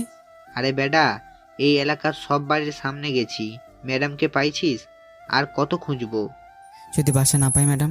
এখন বাসায় চল বন্ধু, যা শোনার কাল ক্যাম্পাসে গিয়ে ম্যাডামের কাছ থেকে শোনা যাবে। আমরা ম্যাডামকে না পেয়ে নিরাশ হয়ে বাসা থেকে ফিরছিলাম, তখন আমরা ম্যাডামকে দেখতে পেলাম একটি রিক্সা করে আমাদের বিপরীত রাস্তা দিয়ে যাচ্ছে। ধ্রুব, ম্যাডাম কোথায়? ওই যে রিক্সায় দেখ। তাই তো মামা, রিক্সা ঘোরাও, ওই রিক্সার পিছু নাও। ধ্রুব, ম্যাডামকে তুই মানাবি, আমি কিছু বলতে পারবো না, ম্যাডাম রেগে আছে আমার উপর অনেক। আর শোন, ম্যাডাম যেন না বুঝে আমি কি করছি ম্যাডামের সাথে, সব তোকে বলছি। বুঝেছি আমি। তারপর আমাদের রিক্সা দ্রুত সালে ম্যাডামের রিক্সার সামনে গিয়ে থামলাম। ম্যাডাম তো আমাদের দেখে অবাক। আমি দেখতে পেলাম ম্যাডাম তার ব্যাগপত্র নিয়ে রিক্সায় বসে আছে, মানে ম্যাডাম এখনো বাসা খুঁজে পায়নি। ম্যাডাম, আসসালামু আলাইকুম। ধ্রুব সালাম দিল রিক্সা থেকে নেমে। আমি চুপ করে ম্যাডামের সামনে মাথা নিচু করে দাঁড়িয়েছিলাম। তোমরা এখানে কেন? ম্যাডাম, আমরা জানি আপনি বাসা খুঁজতেছেন। আপনি ওদের বাসা থেকে বের হওয়ার পর আলাউদ্দিন আমাকে কল দিয়ে কান্না করে বলে ও কি যেন একটা বড় ভুল করে ফেলেছে, যার জন্য আপনি বাসা ছেড়ে দিয়েছেন। ম্যাডাম আমার দিকে রাগের দৃষ্টি নিয়ে বলল, তোমাকে আবল তাবল বলছে বেয়াদবটা, তুমি যাও, আমি এমনিতেই বাসা ছেড়ে দিচ্ছি। ম্যাডাম, জানি রেগে আছেন, তবে ম্যাডাম বিশ্বাস করেন আপনি বাসা ভাড়া পাবেন না, এভাবেই সারা রাত ঘুরতে হবে। প্লিজ ম্যাডাম, আমাদের সাথে আসুন। পেয়ে যাব, তোমরা যাও। ম্যাডাম, পরিস্থিতিটা বোঝার চেষ্টা করুন, রাত অনেক হয়েছে। বকাটে ছেলের কথা তো জানেন। প্লিজ ম্যাডাম, আপনি ওদের বাসায় আবার ফিরে চলুন। পরে সময় করে একটা বাসা ঠিক করে বের হয়ে আইসেন। ম্যাডাম চুপ। প্লিজ ম্যাডাম, আমার থেকে আপনি পরিস্থিতি ভালো বুঝতে পারবেন। প্লিজ ম্যাডাম, আসুন। আচ্ছা চলো, তবে হ্যাঁ, তোমার বন্ধুদের বাসায় থাকবো, ঠিক আছে? তবে সত্য হলো তোমার বন্ধু যেন কখনো আমার সামনে না আসে, ভুলেও যেন না আসে। আচ্ছা ম্যাডাম, আসুন আপনি। তারপর আমরা ম্যাডামকে নিয়ে বাসায় চলে আসলাম। মাকে বোঝালাম আবল তাবল, আর ম্যাডাম আমাদের বাসায় আবার উঠলো। এখন অনেকটা ভালো লাগতেছে। রুমে এসে শুয়ে পড়লাম। শুয়ে শুয়ে ভাবতেছিলাম আগামী 4-5 দিন ম্যাডামের সামনেই যাব না। 4-5 দিন পর ম্যাডামের কাছে গিয়ে হাত জোর করে ক্ষমা চেয়ে নেব, এইসবই ভাবলাম। কিন্তু সকালে ক্যাম্পাসে গিয়ে যা হলো তার জন্য প্রস্তুতি ছিলাম না। আমি তো বদর ছেলের মতো ক্লাসে গিয়ে বসে আছি ম্যাডামের কাছে ভালো হতে হবে বলে। ফার্স্ট বেঞ্চে বসেছি, প্রথম ক্লাসটাই ম্যাডামের আজ। কিন্তু ম্যাডাম আসতেছে না কেন, দেরি করতেছে কেন? তাই আমি সিট থেকে উঠে ম্যাডামের কেবিনের দিকে যাচ্ছিলাম, কিন্তু ক্লাসের দরজার সামনে আসতে ওভাস থেকে ম্যাডাম এসে পড়লো। আর আমরা মুখোমুখি ধাক্কা খেলাম। মানে যেখানে বাঘের ভয় সেখানেই সন্দেহ হয়। ম্যাডাম তো আমাকে দেখে রাগি চোখে তাকিয়ে আছে, ক্লাসের সকলেই তাকিয়ে আছে। ম্যাডাম তো রাগ কন্ট্রোল করতে না পেরেই, বেয়াদব ফালতু ছেলে কোথাকার! ম্যাডাম ভাবছে আমি ইচ্ছে করে করেছি। ক্লাসের সকলে এদিকে তাকিয়ে আছে, আমি থাপ্পড় খেয়ে গেলে হাত দিয়ে দাঁড়িয়ে আছি মাথা নিচু করে। বেয়াদব, যা বের হ আমার ক্লাস থেকে। আজকের পর থেকে যেন তোকে আমার ক্লাসে না দেখি। Sorry madam. কিসের সরি? বের হতে বলছি না ক্লাস থেকে? যা বের হ। আমি আর কোনো কথা বললাম না, চুপচাপ আমার ব্যাগটা নিয়ে ক্লাস থেকে বের হয়ে আসলাম। বাইরে এসে ক্যান্টিনে বসলাম। আমি বুঝতে পারলাম ম্যাডাম আমার উপর প্রচণ্ড রেগে আছে। আমি যতই চেষ্টা করি ম্যাডামের রাগ ভাঙাতে পারবোই না। তাই মনে মনে ঠিক করলাম ম্যাডামের সামনে আর যাবো না, দীর্ঘদিন ম্যাডামের আড়ালেই থাকবো। এইসব ভাবতেছিলাম তখন আমার পাশ থেকে কে বলে উঠলো, গতকালে সুস্মিতা মেয়েটি বলল। ভাইয়া কি ভাবছেন এত মনোযোগ সহকারে? আমি কিছুটা অবাক চোখে তাকিয়ে বললাম, তুমি তুমি কোত্থেকে আসলে? এই তো পাশ দিয়ে যাচ্ছিলাম, তখন দেখতে পেলাম আপনি একা বসে আছেন, তাই আসলাম। ও আচ্ছা, তা কেমন আছো তুমি? জি ভাইয়া, ভালো। আপনি? ভালো। ভাইয়া বললেন না তো কি ভাবতেছিলেন এত মনোযোগ সহকারে? সুস্মিতা মেয়েটি আবার প্রশ্নটি বলল, আরে তেমন কিছু না, তো তুমি কোথায় যাচ্ছিলে? এই তো ফুচকা খেতে যাচ্ছিলাম, আপনি আসবেন আমার সাথে? না তুমি যাও। প্লিজ ভাইয়া আসেন। গতকাল আপনি আমার বাবাকে রক্ত দিলেন, আপনাকে তো ধন্যবাদ ছাড়া কিছুই দিতে পারলাম না, তাই এখন চলেন আপনাকে ফুচকা খাওয়াবো, আসুন। পরে একদিন খাবো, আজ তুমি খাও। না না প্লিজ ভাইয়া আসেন। মেয়েটা অনেক জোর করছিল, তাই যেতে বাধ্য হলাম। আমরা ক্যাম্পাসের ফুচকা মামার কাছ থেকে ফুচকা খাচ্ছিলাম পাশাপাশি দাঁড়িয়ে। তখন ম্যাডাম তার ক্লাস শেষ করে বের হয়ে মাঠের দিকে তাকিয়ে দেখতে পেলো আমি আর একটি মেয়ে ফুচকা খাচ্ছি আর হাসাহাসি করছি। তখন ম্যাডাম মনে মনে বলল, কুকুরের লেজ কখনো সোজা হবে না। ম্যাডাম মনে মনে ভাবছিল আমি নতুন আর একটি মেয়ের সাথে ফ্লার্ট করতেছি। মেয়েটির সাথে আমাকে দেখে ম্যাডাম রাগে ফুঁসতেছিল, কিন্তু ম্যাডাম আবার ভাবলো, কি ব্যাপার, বেয়াদবটা অন্য মেয়ের সাথে কথা বলতেছে, এটা আমার রাগ হচ্ছে কেন? আর আমি ওকে নিয়ে ভাবতেছি বা কেন? ধুর। এই বলে ম্যাডাম তার মাথা থেকে আমাকে ঝেড়ে ফেলে দেওয়ার চেষ্টা করলো। এদিকে ধ্রুব প্রিয়া ক্লাস থেকে বের হয়ে খুঁজতেছিল আমাকে। তারপর আমাকে সুস্মিতাকে একসাথে দেখে ওরা আমাদের কাছে আসলো। কিরে ম্যাডামের হাতে চর খেয়ে এখনো এসে ফুচকা খাচ্ছিস? আরে বাদ দে তো, কপালে ছিল তাই খাইছি চোর। ম্যাডাম কেন আপনাকে মারলো? সে এক বিশাল কাহিনী, পরে তোমাকে বলবো নি। কোনো ম্যামের হাতে চড় খাইছেন? মলি ম্যাডামের হাতে। তুই এখানে কেন? মলি ম্যাডাম মারছে? কিন্তু কেন? ম্যাডাম তো অনেক ভালো, শান্ত একজন ম্যাডাম। শান্ত ম্যাডামকে অশান্ত করেছি আমি, এর জন্য মেরেছে। কি করছেন? তোর এত কিছু জানতে হবে কেন? যা তুই এখন। আচ্ছা যাচ্ছি, তবে ভাইয়া পরে কিন্তু বলতে হবে। এ বলে হাসতে হাসতে চলে গেল সুস্মিতা মেয়েটি। বন্ধু, ম্যাডাম তো প্রচুর রেগে আছে রে। কি করবি এখন? জানি না। আর তোকে তো ম্যাডাম ক্লাসেও যেতে বারণ করে দিছে। কি হুম হুম করতেছিস? কিছু কর। কি করবো আমি কিছুই বুঝতেছি না, তবে দেখি আজ কিছু করতে পারি নাকি। জানি না এতে কি করবে আমার সাথে ম্যাডাম, তবে যা করার আজই করব। কি করবি? যা করবি শুনতে পারবি পরে। যাই করিস গতবারের মতো আবল তাবল কিছু করিস না। করব না। এই বলে আমরা যার যার বাসায় চলে আসলাম। বাসায় এসে আমি ম্যাডামের কাছে ক্ষমা চাওয়ার প্রস্তুতি নিচ্ছিলাম। আমি ম্যাডামের সামনে গিয়ে তো ক্ষমা চাওয়ার সুযোগই পাবো না, তাই সুন্দর করে একটি চিঠি লিখলাম ম্যাডামের কাছে ক্ষমা চাইতে। চিঠিটা লেখা শেষে ভাবলাম আর যদি ম্যাডাম ক্ষমা করে তো করবে, না হলে আর কোনোদিন ক্ষমাও চাইবো না, ম্যাডামের সামনে যাবো না। চিঠিটা হাতে নিয়ে রাত 9টার সময় ম্যাডামের বাসার দিকে যেতে লাগলাম, হাতে গিটার নিয়েছি কারণ চিঠিটা দিয়ে ছাদে গিয়ে গান গাইবো আমার পছন্দের গানটি। চিঠিটা হাতে করে ম্যাডামের দরজার সামনে এসে কলিং বেল দিয়ে চিঠিটা দরজার সামনে রেখে আমি ছাদে চলে গেলাম। আর ম্যাডাম দরজা খুলে নিচে সাদা কাগজ মোড়ানো কিছু দেখতে পেয়ে সেটি উঠে কাগজে লেখা করে পড়তে লাগলো। প্রিয় ম্যাডাম, কোনো মানুষই ভুল করতে পছন্দ করে না, কেননা ভুল করার কারণে অনেকেই বিব্রত বোধ করেন, হতাশ হয়ে পড়েন, হীনমন্যতায় ভোগেন। জীবনের প্রতিটি কাজ সঠিক হওয়াটা জরুরি হলেও কাজ করতে গিয়ে মাঝে মধ্যে জগা খিচুড়ি করে ফেলাটা খারাপ কিছু নয়। তবে আমি খুব বেশি করে ফেলেছি, কেননা মানুষের ভুল হবেই। কখনো ভুল করেনি এমন মানুষের নজির নেই, বরং ভুল মানুষের উপকারের চাইতে অপকারই করেছে বেশি। যেমন আমি ভুল করেছি, বুঝতে পেরেছি আমি কি ভুল করেছি ম্যাডাম। তাই আমি আমার ভুলটা বুঝতে পেরে আপনার নিকট হাত জোর করে ক্ষমা চাচ্ছি। দয়া করে আমাকে ক্ষমা করে দেবেন প্লিজ।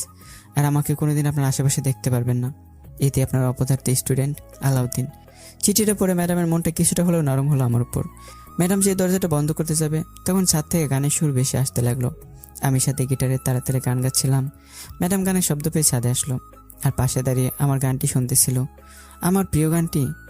কাজল কালো ওই দুটি চোখ, ও চোখে জাদু আছে, চোখের আড়াল হতে গেলে পড়ে যাই চোখের কাছে। গোলাপ রাঙা ঠোঁটে তোমার মায়াবী মধুর হাসি, একটু হেসে পড়াতে পারো হাজারো গলায় ফাঁসি। সবাই তোমায় চাইতে পারে, নিজেকে লুকিয়ে রাখো। আমি জ্ঞান হারাবো, মরে যাব, বাঁচাতে পারবে না তো। আমি জ্ঞান হারাবো, মরে যাব, বাঁচাতে পারবে না কো। ও আমি জ্ঞান হারাবো, মরে যাব, বাঁচাতে পারবে না তো। ম্যাডাম হঠাৎ করে বলে উঠলো, বাহ, খুব সুন্দর গান গাইতে পারো তো তুমি। আমি মেইলি কণ্ঠে পিছনে ফিরে দেখি, ম্যাডাম আপনি? তুমি তো খুব ভালো গান করো। জি ম্যাডাম, একটু একটু। এত রাতে সাথে এসে গান করতেছো কেন? এমনি ম্যাডাম। ওকে ম্যাডাম, শুভরাত্রি। আমি এই বলে দ্রুত ম্যাডামকে পাশ কেটে চলে আসতে যাচ্ছিলাম, তখন ম্যাডাম বলে উঠলো, আই কোথায় যাচ্ছ তারাও বলছি। আমি দাঁড়িয়ে পড়লাম। জি ম্যাডাম, কিছু বলবেন? অনেক কিছু বলার আছে। আমি বুঝতে পারলাম ম্যাডাম কোন বিষয় নিয়ে কথা বলবে। ওই বিষয় নিয়ে ভাবতেই তো লজ্জা পাচ্ছে আমার। জি বলুন। এই ঝিঝি করা বাদ দিবা, এখন বলো তুমি কি আমাকে চিঠি দিছো? হ্যাঁ ম্যাডাম, আমি আপনাকে কিছু কথা বলতে চাই ম্যাডাম। বলো। ম্যাডাম, আমি নিজের অজান থেকে অদ্ভুত কারণে আমি আপনার সাথে অনেক বড় অপরাধ করে ফেলেছি। সত্যি বলছি ম্যাডাম, আমি খারাপ ছেলে না, কিন্তু আমি কেন যেমনটা আপনার সাথে করেছি আমি নিজেও জানি না। কিন্তু অবশেষে আমি নিজের প্রতি থুথু ফেলেছি। কি করেছি আমি?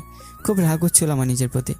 আমি শুধু ভাবতেছিলাম কিভাবে আপনার কাছে ক্ষমা চাইবো, কিন্তু আপনি তো আমাকে আপনার সামনে দাঁড়িয়ে কথা বলার সুযোগ দিচ্ছিলেনই না, তাই চিঠি দিতে বাধ্য হয়েছি। প্লিজ ম্যাডাম, আমি আপনার কাছে হাত জোর করে ক্ষমা চাচ্ছি, আমাকে ক্ষমা করে দিবেন প্লিজ। আমি বুঝতে পেরেছি তুমি নিজের অজান্তে না বুঝে কাজটি করেছো। আশা করি তুমি এমন ভুল আর করবে না। আমি আমার জীবনে আর কোনোদিন এমন ভুল করবো না ম্যাডাম, আপনি শুধু আমাকে ক্ষমা করে দিন প্লিজ। আচ্ছা, ক্ষমা করে দিলাম। অসংখ্য ধন্যবাদ ম্যাডাম। এখন যাও, রুমে গিয়ে শুয়ে পড়ো। আর আমি সামনের শনিবার থেকে পড়তে এসো আমার কাছে। আচ্ছা ম্যাডাম। এই বলে আমি আমার রুমে চলে আসলাম, আর ম্যাডামও তার রুমে চলে গেল। আমি রুমে আসার পর শুয়ে পড়লাম। এখন নিজেকে খুব হালকা লাগতেছিল, অনেক ভালো লাগতেছিল। মনে হচ্ছিল অনেক বড় একটি বোঝা মাথা থেকে নেমে গেছে। আমি মনের শান্তিতে শুয়ে পড়লাম। সকালে ঘুম থেকে উঠে ফ্রেশ হয়ে ধ্রুবকে কল দিলাম। কোথায় তুই? বের হয়েছিস? বের হয়েছি, তোর বাড়ির সামনে। 1 মিনিট, আসতেছি। তারপর আমি আর ধ্রুব ক্যাম্পাসে যেতে লাগলাম। যাওয়ার পথে ধ্রুবকে সব খুলে বললাম। যাক, অবশেষে ভালো একটা কাজ করছিস। শালা, লজ্জা থাকলে এমন কাজ আর করিস না। হ্যাঁ, এমন ভুল আর করবো না। আমরা এসে বলতে বলতে ক্যাম্পাসে চলে আসলাম। আজ আবার প্রথম ক্লাসটা ম্যাডামেরই। তো ম্যাডামের ক্লাসে তো আমার যাওয়া বারণ, তাই এক বন্ধুর কাছ থেকে গিটারটা নিয়ে ক্যাম্পাসের মাঠে ঘাসের মধ্যে বসে পড়লাম। ধ্রুবপ্রিয়া, তোরা ক্লাসে যা, আমি এই ক্লাসটা শেষে আসতেছি। তুই আয়, ম্যাডাম তো তোকে ক্ষমা করে দিছে। না রে, ক্লাসে যাওয়ার পারমিশন নাই, তোরা যা। ক্লাসের সময় হয়ে যাচ্ছিল বলে ধ্রুব আর প্রিয়া চলে গেল। আর ওখানে গিটার নিয়ে বসে বসে গুনগুন করে বাজাচ্ছিলাম আর একটি গান গাইছিলাম। কিন্তু কিছুক্ষণ পর মেইলি কণ্ঠ ভেসে উঠল। গান গাচ্ছেন বুঝি? আমি সামনে তাকিয়ে দেখি সুস্মিতা। তুমি কেমন আছো? এই তো ভালো। বসি এখানে। অবশ্যই বসো। সুস্মিতা, বসার পর তোমার ক্লাস নেই? আছে, কিন্তু যাইনি। কেন? দেখলাম আপনি একা একা বসে বসে গিটার বাজিয়ে গুনগুন করে গান গাইছেন, তাই আপনার গান শুনতে আসলাম। কি শোনাবেন না গান? গান শুনবা? শোনান না একটি। ওকে, তাহলে শোনো। সুস্মিতা মেয়েটি আমার পাশে বসেছিল আর আমি গুনগুন করে গাইতেছিলাম তাহসানের প্রেমাতাল গানটি। আমি গান গাচ্ছিলাম আর সুস্মিতা মন দিয়ে শুনছিল আর এর মধ্যে ম্যাডাম আমাদের ক্লাসে যাবার সময় দেখতে পেলো আমি ক্যাম্পাসের মাঠে বসে গান গাচ্ছি, একটি মেয়েকে পাশে বসে। এটি দেখে তো ম্যাডাম রেগে গেল সঙ্গে সঙ্গে। বেয়াদব, ক্লাস বাদ দিয়ে এসব করে বেড়াচ্ছে। আর এদিকে খুব সুন্দর করে গান গান তো আপনি। ধন্যবাদ। আমাকে প্রতিদিন গান শোনাবেন? প্রতিদিন শোনাতে পারবো না, তবে মাঝে মধ্যে শোনাবো। আচ্ছা। আমরা দুজনে বসে বসে গল্প করতেছিলাম। আর এদিকে ম্যাডাম রাগী ভাব নিয়ে ক্লাসে ঢুকলো।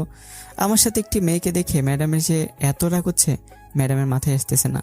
ম্যাডাম ক্লাসে গিয়ে ধ্রুবকে দাঁড় করালো। ধ্রুব, জি ম্যাম। তোমার বেয়াদব বন্ধুটা কোথায়? ম্যাম, আলাউদ্দিনের কথা বলতেছেন? তিনি কোথায়? ম্যাডাম রেগে গেছে প্রচুর। ও তো মনে হয় ক্যাম্পাসের মাঠে বসে আছে। শুধু কি বসে আছে নাকি অন্য কিছু করতেছে? কি জানি ম্যাম, আমি তো জানি না। ম্যাডামের রাগ দেখে ধ্রুব ভয় পেয়ে গেল। এই ভেবে ম্যাডাম আজ আবার আমাকে কি করে। যাও, বেয়াদবটাকে কান ধরে ক্লাসে নিয়ে আসো এক্ষুনি।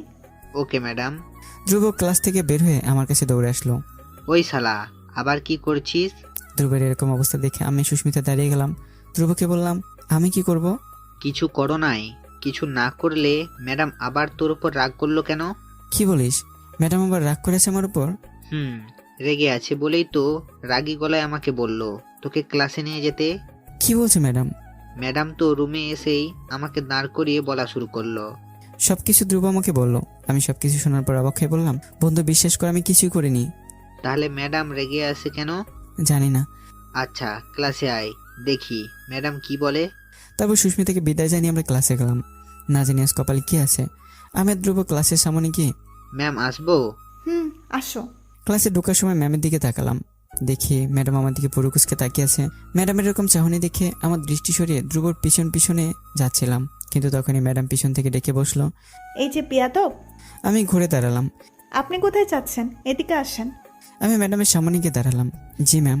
কোথায় ছিলেন আপনি ক্লাসে না এসে? ম্যাডাম আমি তো মাঠে বসেছিলাম। মাঠে কি আপনার ক্লাস বাদ দিয়ে? ম্যাডাম আমি তো কিছু করিনি। কিছু করছেন কি না আমি জানি। শুনুন, ক্লাস বাদ দিয়ে বাহিরে দেখলে আপনার কপালে শনি আছে। জি ম্যাম, আর এমন হবে না। যান এখন। ধন্যবাদ ম্যাম। যাক, অল্পে পার পেয়ে গেছি। আমি ধ্রুবদের কাছে যাচ্ছিলাম, তখন ম্যাম বলে উঠল আবার, এই বেয়াদব, সামনের ওই সিটে বসো। হ্যাঁ, আমার জীবনে কখনো সামনে বসিনি। সামনে বসলেই পড়া ধরে।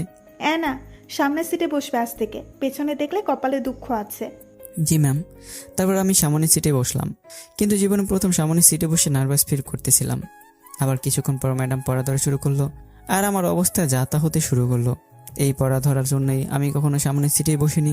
আমার আশেপাশে সকলকে দাঁড় করে ম্যাডাম পড়া ধরতেছিল, তাই ওসব দেখে আমি তো ঘামতে শুরু করলাম। কখন জানি আমাকে ডেকে বসে। আমার অবস্থা দেখে ম্যাডাম তো মিটিমিটি করে হাসতে লাগলো। আর কিছুক্ষণ পর ম্যাম আমাকে ডেকে বসলো। আলাউদ্দিন, খাইছে, এখন কি করি? আর কাঁপতে কাঁপতে দাঁড়ালাম। জি জি ম্যাম। তুমি এত ঘামতেছো কেন? এমনি ম্যাডাম। বুঝতে পারছি, বসো। আর শোনো, সামনে যেহেতু আগামীকাল থেকে বসবা, প্রিপারেশন নিয়ে এসো, নাহলে এভাবে ঘামের জলে ভাসতে হবে। ক্লাসের সকলে হেসে দিল। জি ম্যাম। ছি, লজ্জায় মাথা কাটা যাচ্ছিল আমার। না, আগামীকাল থেকে অন্তত ম্যাডামের ক্লাসের পড়াটা ক্লিয়ার করে আসতে হবে। তারপর ম্যাডাম ক্লাস করিয়ে চলে গেল, কিন্তু আমি একটা বিষয় খেয়াল করেছি, ম্যাম বারবার আমার দিকে তাকাচ্ছিল। কেন তাকাচ্ছিল জানি না। যাই হোক, ম্যামের ক্লাস শেষ করে আমি, ধ্রুব, প্রিয়া বাইরে আসলাম। বন্ধু, ম্যাম তো তোকে প্যারায় ফেলাই দিছে। হ্যাঁ, ঠিক বলছিস। দুজনে মিলে হাসতে লাগলো। চুপ কর তোরা, আমি বাঁচতেছি না আমার জ্বালায়। কি যে প্যারায় পড়লাম। পড়া কমপ্লিট করে ক্লাসে যেতে হবে কাল থেকে, না হলে হাসি পাত্র হতে হবে প্রতিদিন। হারামির আমার কথা শুনে মজা নিচ্ছিল। তারপর আমরা বাসায় চলে আসলাম যার যার মতো। মাথার মধ্যে একটি টেনশন নিয়ে বাসায় আসলাম, কিন্তু বাসায় এসে আরেক ঝামেলা ঘটলো। বাসায় ঢোকার সাথে সাথেই আম্মু সামনে এসে হাজির, মুখে রাগীভাবে স্পষ্ট। তুই ক্যাম্পাসে যাস পড়াশোনা করতে নাকি ক্লাস বাদ দিয়ে মেয়েদের সাথে মাঠে বসে গান গাইতে? আমি এ বলে কাঁচার মাল আমার গিটার সেখানে সোফার উপর ছিল। গিটারটা ভেঙে চুরমার হয়ে গেল। আমার কি করলে এটা? একদম ঠিক করছি, গান গাওয়া ক্লাস বাদ দিয়ে। আজকের পর এরকম কথা শুনলে হয়। তোমাকে সব কে বললো? তোর ম্যাম আমাকে সব বলছে। ম্যাডাম? তার মানে ম্যাডাম আমার গান গা দেখে ক্লাস এরকম করলো আর বাসায় এসে বলে দিছে? সব ঠিক ছিল, কিন্তু ম্যাম কেন রাগ করলো? আমার গান তো ম্যাম পছন্দ করে, নাকি সুস্মিতাকে পাশে নিয়ে গান গাচ্ছিলাম বলে ম্যাম রাগ করেছে? বুঝতেছি না। আমার সাদের গিটার, কান্না পাচ্ছে আমার। খাওয়া দাওয়া বন্ধ করে দিলাম। গিটার ভেঙে ফেলে প্রচুর খারাপ লাগছিল, তাই রাতে পড়াশোনা না করেই ছাদে গিয়ে বসেছিলাম মন খারাপ করে। আর এদিকে ম্যাম ভাবতেছিল, আচ্ছা, আলাউদ্দিনের সাথে অন্য মেয়েকে দেখে আমি কেন এরকম করলাম? ওর সাথে অন্য মেয়ে থাকলে আমার কি? আর কেন ভালো লাগে না? তাহলে কি আমি ওকে ছি ছি, কি ভাবতেছি? ও আমার স্টুডেন্ট। ম্যাম এসে ভাবতে ভাবতে ছাদের দিকে আসলো। কিছুক্ষণ পর ম্যাম ছাদে আসলো। ম্যামকে দেখে আমি রুমে চলে যাচ্ছিলাম, তখন ম্যাম বলল, কোথায় যাচ্ছ? ম্যাম রুমে। কি ব্যাপার, তুমি কান্না করতেছিলে? ও কিছু না ম্যাডাম, চোখে কিছু একটা পড়েছিল তাই এমন মনে হচ্ছে। একদম মিথ্যা বলবা না, সত্যি বলো কি হয়েছে? ম্যাম আপনি আম্মুকে গান গাওয়ার কথা বলেছেন, তাই আম্মু আমার গিটার ভেঙে ফেলেছে। কি বলো, গিটার ভেঙে ফেলছে? আমি আসি ম্যাডাম। এই বলে আমি রুমে চলে আসলাম। অবশ্য পেছন থেকে ম্যাডাম ডাকছিল, কিন্তু আমি শুনিনি। যাই হোক, এভাবে 4-5 দিন কেটে গেল। ম্যাডামের কথা মতো সামনে বসি, পড়াতে নিয়মিত, আর ম্যাডামের কাছে বিকেলে পড়তেও আসি। সব কিছু ঠিক চলতেছিল, কিন্তু ম্যাডামের ব্যবহারে পরিবর্তন এসছে। মানে ম্যাম সবসময় আমার দিকে তাকিয়ে থাকে, আর কেমন করে যেন তাকায় বারবার। যে চাহনিতে ম্যাডামের প্রেমে পড়তে বাধ্য করেছিল আমাকে, কিন্তু আমি নিজেকে কন্ট্রোল করেছিলাম বারবার, কারণ এক বল দ্বিতীয়বার করতেই চাই না। কিন্তু ম্যাডামের ব্যবহার আমাকে ভাবাচ্ছিল প্রতিনিয়ত। কিন্তু 4-5 দিন পর যা ঘটলো, সেটার জন্য আমি কেন, ম্যাডামের প্রস্তুত ছিল না। একদিন ম্যাডামের ক্লাস শেষে আমি ধ্রুব আমাদের ক্লাসের সামনে দাঁড়িয়েছিলাম। তখন ম্যাম আমাদের পাশ দিয়ে আরেকটি সেকশনের ক্লাস নিতে যাচ্ছিল। আমরা ম্যামকে খেয়াল করিনি। ঠিক তখনই প্রিয়া এসে হাজির। আলাউদ্দিন তোকে সুস্মিতা ডাকতেছে ক্যাম্পাসে পুকুর পাড়ে। প্রিয়া এসে এটি বলল। প্রিয়ার কথা শুনে ম্যাম থেমে গেল, আড়ালে দাঁড়ালো। কেন ডাকে? জানি না, মনে হয় কিছু বলবে। ওকে তোরা থাক, আমি ঘুরে আসতেছি। এই বলে আমি সুস্মিতার কাছে গেলাম, আর ম্যাডাম ক্লাসের আগে আমার পিছে পিছে আসলো। কেন আসলো ম্যাম নিজেও জানে না। আমি সুস্মিতার কাছে গেলাম, আর ম্যাম আড়াল থেকে সব দেখতে লাগলো। সুস্মিতা পুকুরের দিকে মুখ করে দাঁড়িয়েছিল। সুস্মিতা কিছু বলবে? আমার কথা শুনেই সুস্মিতা আমার দিকে ঘুরলো, আমার সামনে বসে পড়লো হাতে গোলাপ নিয়ে, আর বলল, I love you, do you love me? আমি তো পড়ে অবাক। ম্যাডাম এটি দেখে সাথে সাথে রেগে আগুনে এখান থেকে চলে গেল। ম্যাডাম চলে যাওয়ার পর, ও মাই গড, কি হলো? তুমি আমাকে ভালোবাসো কবে থেকে? জানি না, তবে ভালোবেসে বলছি নিজের অজান্তে। তো আপনি কি আমাকে ভালোবাসেন না? আরে তা না, আমি তো তোমাকে ছোট বোনের মতো দেখেছি। আমি কিভাবে ভালোবাসবো? গ্যারা করা পড়ে গেলাম। বোনের মতো দেখছেন? বোন তো নয়। বিশ্বাস করুন, আমি আপনাকে প্রচুর ভালোবাসি। আমাকে ফিরিয়ে দিবেন না? এটা কখনোই সম্ভব নয় সুস্মিতা, বোঝার চেষ্টা করো তুমি।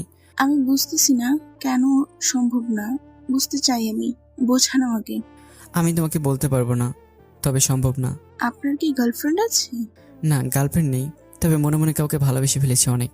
আমার কথা শুনে নিমিষেই সুস্মিতার মন খারাপ হয়ে গেল। কি সে ভাগ্যবতী? তোমাকে আমি এর বেশি কিছু বলতে পারবো না, তবে এতটুকুই শুনে রাখো, আমি কাউকে মন থেকে খুব ভালোবাসি। ওহ সরি, আমার বোঝা উচিত ছিল। যাকে ভালোবাসতেছি সে তো অন্য কাউকে ভালোবাসতে পারে। আরে শোনো প্লিজ, কান্নাকাটি করো না। তুমি আমাকে আগে বলে দিয়ে ভালো করেছো, কারণ কষ্ট কম পাবে। তবে তুমি একটি খুব মিষ্টি মেয়ে, আমার থেকে ভালো ছেলে পাবে। আমি তোমার পাশে এসে বড় ভাই হিসেবে। আমি আসি। আরে শুনে যাও। আমার কথা সারা না দিয়ে চলে গেল কান্না ভাব নিয়ে। আমি ওখানে না থেকে ধ্রুব পেয়ের কাছে চলে আসলাম। কিরে সুস্মিতা? আরে তেমন কিছু না। ও হ্যাঁ, চল বাসায় তো যেতে হবে। না রে, তোরা যা।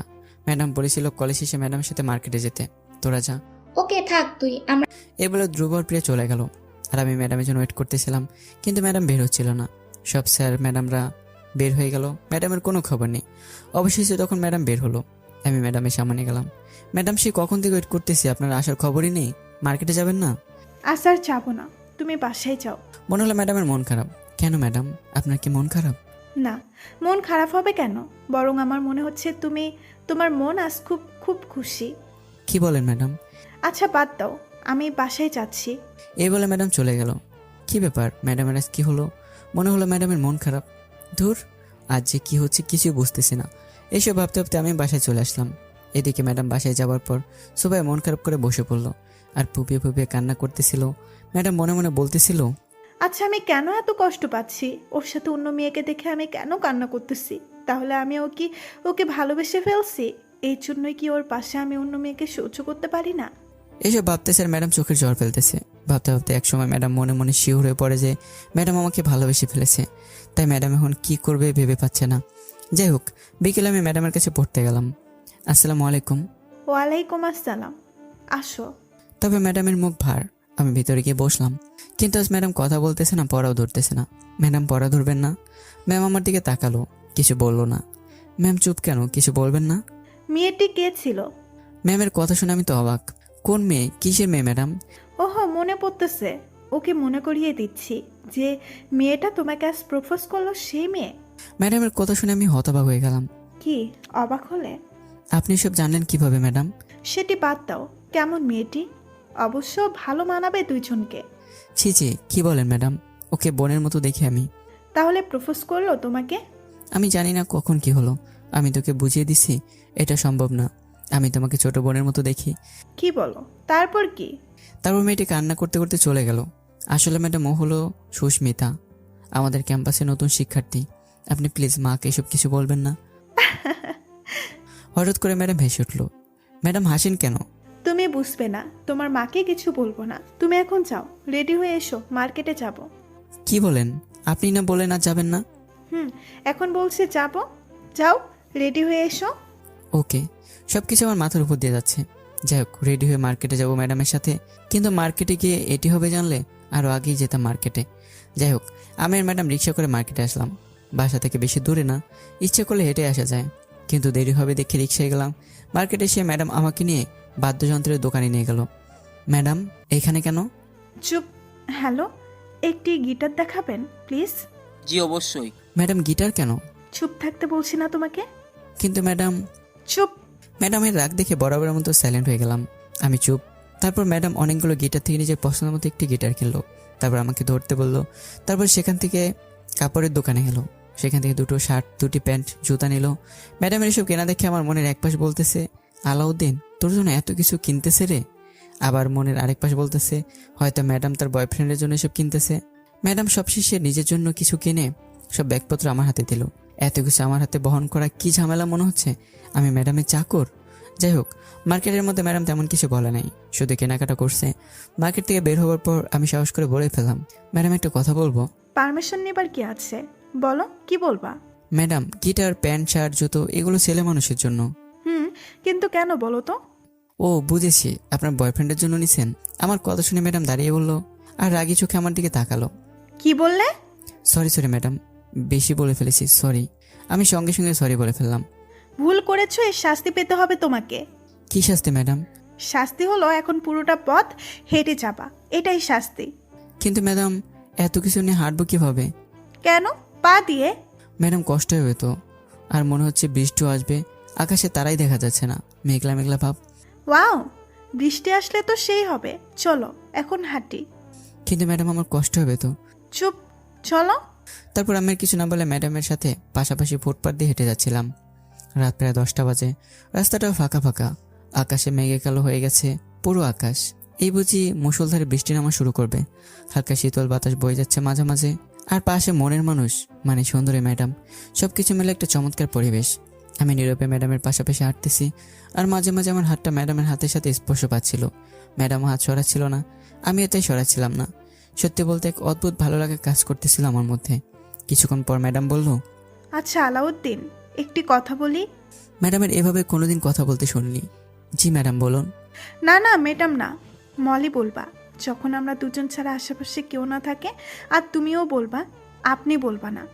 ম্যাডাম কি বলেন এসব? আমি তো পুরো অবাক। আবার ম্যাডাম আর আপনি করে বলতেছো কেন? আরেকবার বললে কিন্তু খবর আছে। আমি চুপ হয়ে গেলাম ম্যাডামের কথা শুনে। ম্যাডাম কি বলে? আমার প্রেমে হাবিডুবো খাচ্ছে নাকি ম্যাডাম? দেখে তো তাই মনে হচ্ছে। কি হলো, চুপ কেন বলো? ওকে বলবো, ম্যাডামের তালে তাল দেব, এতে ম্যাডামের মনের ভিতর কি চলতেছে জানতে পারবো। গুড। এখন শোনো, তুমি যে বললে না জিনিসগুলো আমার বয়ফ্রেন্ডের জন্য কিনেছি কিনা, তুমি ঠিকই বলেছো, আমার বয়ফ্রেন্ডের জন্যই কিনেছি। ম্যাডামের বয়ফ্রেন্ড আছে শোনার পর আমার মাথায় যেন আকাশ ভেঙে পড়লো। আমার মুখটা নিমিশে কালো হয়ে গেল। ম্যাডাম বুঝতে পেরে মুচকি এসে বলল, কি হলো, মুখটা কালো করে ফেললে কেন? আমার বয়ফ্রেন্ড আছে শুনে মনটা খারাপ হয়ে গেল? না ম্যাডাম, ওরকম কিছু না। শুনবে না কি আমার বয়ফ্রেন্ড? হ্যাঁ বলো। ম্যাডাম যে নামটা বলতে যাবে তখনই আকাশে হঠাৎ করেই মেঘে শব্দ করে উঠলো, ভাঁজ পড়ার মতো খুব জোরে। আহ! ভয়েতে ম্যাডাম তার কানে হাত দিয়ে দাঁড়িয়ে পড়ল। কি হলো, ভয় পেলে? আমি বাস পড়ার শব্দে প্রচুর ভয় পাই। প্লিজ চলো দ্রুত বাসায় যাই, আমার ভয় করতেছে। ওকে চলো। আমি এই বলে দুজনে দ্রুত হাঁটতেছিলাম। চারপাশটা অন্ধকার হয়ে গেছে, শুধু রাস্তার ধারে ল্যাম্পপোস্টের আলোতে চলতেছি। কিন্তু আবার আরেকটা বাস পড়লো বিশাল শব্দ করে। আর তখনই ম্যাডাম প্রচন্ড ভয় পেয়ে আমাকে জড়িয়ে ধরে বলে উঠলো, আল্লাহ গো! ম্যাডাম ছোট বাচ্চাদের মতো আমার বুকে মাথা লুকিয়ে খুব শক্ত করে জড়িয়ে ধরে আছে। আমি পুরো হতবাক হয়ে পাথরের মতো দাঁড়িয়ে থাকলাম, কারণ ম্যাডামের স্পর্শে আমার পুরো শরীর পাথর হয়ে গেছে, আর হাত পা কাজ করতে চাচ্ছিল না। এক অজানা কোমল শান্তি ভালো লাগা কাজ করতেছিল আমার মধ্যে। আমিও ম্যাডামকে জড়িয়ে ধরতে যাব, ঠিক তখনই ম্যাডাম আমাকে ছেড়ে দিয়ে বলল, সরি, আমি বাস পড়ার শব্দকে প্রচণ্ড ভয় পাই। ম্যাডামের চেহারা দেখে বুঝতে পারলাম ম্যাডাম আসলেই প্রচণ্ড ভয় পাচ্ছে।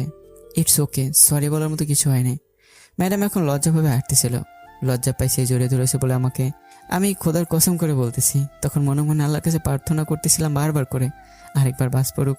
কিন্তু শালার বাস এখন পড়তেছিলই না। ইস, আরেকটা বার যদি ম্যাডাম আমাকে জড়িয়ে ধরতো, আর এবার আমিও ধরতাম আর ছাড়তামই না, এতে যা হবার হতো। কিন্তু বাসার কাছাকাছি চলে আসছি, ম্যাডামের মুখে কোনো কথা নেই, সে তো লজ্জায় লাল হয়ে আছে। আর আমি প্রার্থনা করেই যাচ্ছি বাস পড়ার জন্য। অবশেষে যখন আমার বাসার কাছাকাছি চলে আসি, তখন আল্লাহ আমার প্রার্থনাটা কবুল করে নেয়, আর খুব জোরে একটি বাস পড়ে। বাস পড়ার শব্দের আগেই দ্রুত ম্যাডাম আমাকে জড়িয়ে ধরলো। মনে হচ্ছিল ম্যাডামও মনে মনে বাস পড়ে কেটেই চাচ্ছিল যাতে আমাকে জড়িয়ে ধরতে পারে। এবার আমাকে জড়িয়ে ধরার সঙ্গে সঙ্গে আমি ম্যাডামকে শক্ত করে জড়িয়ে ধরলাম। আর আমি যে জড়িয়ে ধরেছি, ম্যাডাম কেঁপে উঠলো আমার বুকের মধ্যে। এভাবে 2-3 মিনিট দুজনেই জড়িয়ে ধরে থাকলাম, কেউ কাউকে ছাড় দিছে না। অবশেষে ম্যাডাম বুকের মধ্যে খুব নরম কণ্ঠে বলল, ছাড়বে না? না। কেন? ছাড়ার জন্য কি ধরেছি নাকি? আমি কথা বলতেছিলাম ঠিকই, তবে বুকের ভিতরে আমার হার্টবিট খুব জোরে দৌড়াচ্ছিল। বুকে যেহেতু ম্যাডামের মাথা ছিল, ম্যাডাম বুঝতে পেরে বলল, তাই ছাড়বে না? ওকে ছাড়তে হবে না, কিন্তু তোমার বুকের ভেতরটা এত জোরে জোরে কেঁপে উঠতেছে কেন? জানি না কেন, তবে মনে হচ্ছে যার জন্য পৃথিবীতে এসেছি তাকে পেয়ে গেছে আমার ফাঁকা বুকটা, তাই এভাবে দৌড়চ্ছে। কি বলবো ভেবে পাচ্ছি না, কারণ আমার বুকটা হচ্ছে কেঁপে উঠছে বারবার। ম্যাডাম আরো শক্ত করে জড়িয়ে ধরল আমাকে। বলতেই যে হবে কিছু তা তো নয়, এভাবেই থাকো না কিছুক্ষণ। কিছুক্ষণ না, সারা জীবন থাকতে চাই, রাখবে না? অবশ্যই রাখবো, কারণ জায়গাটা শুধু তোমারই জন্য। আমরা দুজন ভালোবাসার সাগরে ভাসতেছি। এখন বুঝেছ কি আমার বয়ফ্রেন্ড? খুব ভালোভাবে বুঝেছি। পাগল একটা। শুধুই তোমার? শোনো, যদি কোনো মেয়ের সাথে দেখি কপালে দুঃখ আছে। ঠিক আছে, তবে সম্পর্ক শুরু না হতেই শাসন। তো আমার কথার অবাধ্য হবে না। আচ্ছা, হলাম না? Love you. Love you too. দুজন দুজনকে জোরে ধরে এসে বলতেছিলাম, তখন পাশ দিয়ে রিক্সা নিয়ে যাচ্ছিল এক মামা। সে বলল, মামা দুর্দান্ত, চালিয়ে যাও। রিক্সা চালকের কথা শুনে ম্যাডাম নিজেকে ছাড়িয়ে এক দৌড়ে নিজের রুমে চলে গেল। ম্যাডাম চলে যাবার পর আমি রিক্সাওয়ালা মামাকে বললাম, ধুর মামা, একটা কাজ করলা, তোমার জন্য চলে গেল। রিক্সাওয়ালা মামা কিছু না বলে হাসতে হাসতে রিক্সা চালিয়ে চলে গেল। কিন্তু ম্যাডামের ব্যাগপত্র আমার হাতে, তাই ব্যাগপত্র দিতে যাচ্ছিলাম, আর ভাবলাম এখনই ম্যাডামের সামনে বসে প্রপোজ করে ফেলবো। যেমন ভাবনা তেমনই কাজ। আমি সোজা ম্যাডামের রুমের সামনে গিয়ে বেল বাজালাম। কিছুক্ষণ পর ম্যাডাম এসে দরজাটা খুলে দিল। আমি ম্যাডামের দিকে তাকিয়ে দেখি ম্যাডাম লজ্জায় মাথা উঁচু করতেছে না। আমি একটু কাশি দিলাম। ভেতরে আসো। মাথা নিচু করেই বলল। আমি ভিতরে যাবার পর ম্যাডাম দরজা আটকে সবাই বসতে যাচ্ছিল, তখন পিছন থেকে ম্যাডামের হাতটা ধরে ম্যাডামকে আমার দিকে ঘোরালাম। আমার স্পর্শ পেয়ে ম্যাডাম কেঁপে উঠলো। আমার দিকে ঘুরে ম্যাডাম আমার চোখের দিকে তাকাতেও পারছে না লজ্জায়। আমি চুপচাপ ম্যাডামের হাতটা ধরে হাঁটু করে ম্যাডামের সামনে নায়কদের মতো বসে পড়লাম। আর এখন ম্যাডাম আমার চোখের দিকে তাকালো মায়াবী চোখে। আমি তখন বলতে শুরু করলাম, ম্যাডাম, মনের কথা বলতে বেশি সময় নেওয়া ঠিক নয়, তাই দেরি না করে বলেই দিচ্ছি, ভালোবাসি তোমাকে। সারা জীবন তোমাকে ভালোবেসে তোমার হাতে হাত রেখে পথ চলতে চাই। I love you so much. Madam শুধু লজ্জায় মুচকে আসতেছে। আমার উত্তরটা, সময় হলেই পাবে। আমি যে এক্ষুনি চাই। ধৈর্যের ফল মিষ্টি হয়। ম্যাডামের কথাটি শুনে আমি উঠে দাঁড়িয়ে ম্যাডামের হাত ধরে টানতে আমার একদম কাছে আনলাম। ম্যাডামের নিঃশ্বাস আমার নিঃশ্বাসের উপর পড়ছে। কি বলবেন এখন উত্তরটা? ম্যাডাম পুরো চুপ। ম্যাডাম মাথাটা নিচু করে দাঁড়িয়ে আছে। ম্যাডামের চোখ দুটো আমার ঠোঁটের কাছে। কি অপূর্ব চোখগুলো, চোখের মায়ে পড়ে গেছে। আমার ঠোঁটের স্পর্শ ছুঁয়ে দিলাম মায়াবী চোখের উপর। এতে ম্যাডাম কেঁপে উঠলো আর সঙ্গে সঙ্গে আমাকে জড়িয়ে ধরলো শক্ত করে। আমি আমার দুই বাহুতে আবদ্ধ করে ফেললাম। উত্তরটা মনে হয় এখন পাবো। আমার কথা থামিয়ে দিল। ম্যাডাম তার একটি আঙ্গুল আমার ঠোঁটের উপর রেখেই, আর ম্যাডাম আমার কানের কাছে মুখটা নেই নিঃশ্বাসের শব্দে বলল, ভালোবাসি তোমাকে খুব। আমিও খুব ভালোবাসি তোমাকে। ম্যাডামের মুখখানা আমার মুখের সামনে নেই, ম্যাডামের মুখ আমার মুখের সামনে একদম। আমার ঠোঁটের একটু নিচে ম্যাডামের ঠোঁট। গোলাপি গোল গোল ঠোঁট দুটো ফুটে আছে স্পর্শ পাবার জন্য। আমার ঠোঁট ধীরে ধীরে ম্যাডামের ঠোঁটের দিকে এগোচ্ছে। ম্যাডাম বুঝতে পারলো আমি কিস করতে যাচ্ছি। ম্যাডামের ঠোঁটের সাথে আমার ঠোঁটটা হালকা স্পর্শ পাবার সাথে সাথেই ম্যাডাম তার চোখগুলো বন্ধ করে ফেললো। আর আমি চোখ দুটো বন্ধ করে 4টি পাপড়ে এক করে ফেললাম। দুজন দুজনকে জড়িয়ে ধরে কিস করতেছিলাম। কিছুক্ষণ পর দুজন দুজনকে ছেড়ে দিয়ে জড়িয়ে ধরে থাকলাম। দুজনে হাঁপাচ্ছি, বুকের দুঃখপুকানি বেড়ে গেছে। জড়িয়ে ধরে আছি শক্ত করে। তখন ম্যাডাম বলল, এই, আমি কোনো কথা না বলে শক্ত করে জড়িয়ে ধরে আছি। আলাউদ্দিন, হ্যাঁ বলো। এখন ছাড়ো আর রুমে যাও। থাকি না আর কিছুক্ষণ। না, অনেকক্ষণ হয়েছে, এখন যাও তো। আচ্ছা, love you. Love you too, bye. Bye. তারপর আমি আমার রুমে চলে আসলাম। আমার ভেতরটা জুড়ে যে কতটা খুশিতে লাভ আছে, না লাফালে বুঝবেন না। চিৎকার করে পুরো দুনিয়াকে বের করে দিতে ইচ্ছে করতেছি যে আমি পুরো পৃথিবী পেয়ে গেছি। মনের খুশিতে দ্রুত ঘুমিয়ে পড়লাম। আর এদিকে ম্যাডামের কি অবস্থা। সকালে ঘুম থেকে উঠে ধ্রুবকে কল দিয়ে সব কিছু বললাম। মামা, তুমি তো কাজ বাঁধাই ফেলছো। কিন্তু বন্ধু, আমি একটা কথা বুঝতেছি না। কি কথা বল। ম্যাডামকে ক্লাসে ম্যাডাম বলবো নাকি ভাবি বলবো? ধ্রুব বলেই হাসা শুরু করে দিল। না বন্ধু, বাইরে যাবার আর বলিস, ক্লাসের ভিতরে বললে আমার খবর করে দেবে না। আচ্ছা, বলবো না। তুই রেডি হ, আমি আসতেছি। না, তুই চলে যা, পাগলির সাথে যাব। আমি তো ভুলেই গিয়েছিলাম। ওকে, আছিস? এই বলে ধ্রুব কলটা কেটে দিল। তারপর আমি রেডি হয়ে নিচে ম্যাডামের জন্য অপেক্ষা করতেছিলাম। কিছুক্ষণ পর ম্যাডাম আসলো। গুড মর্নিং প্রিয়তমা।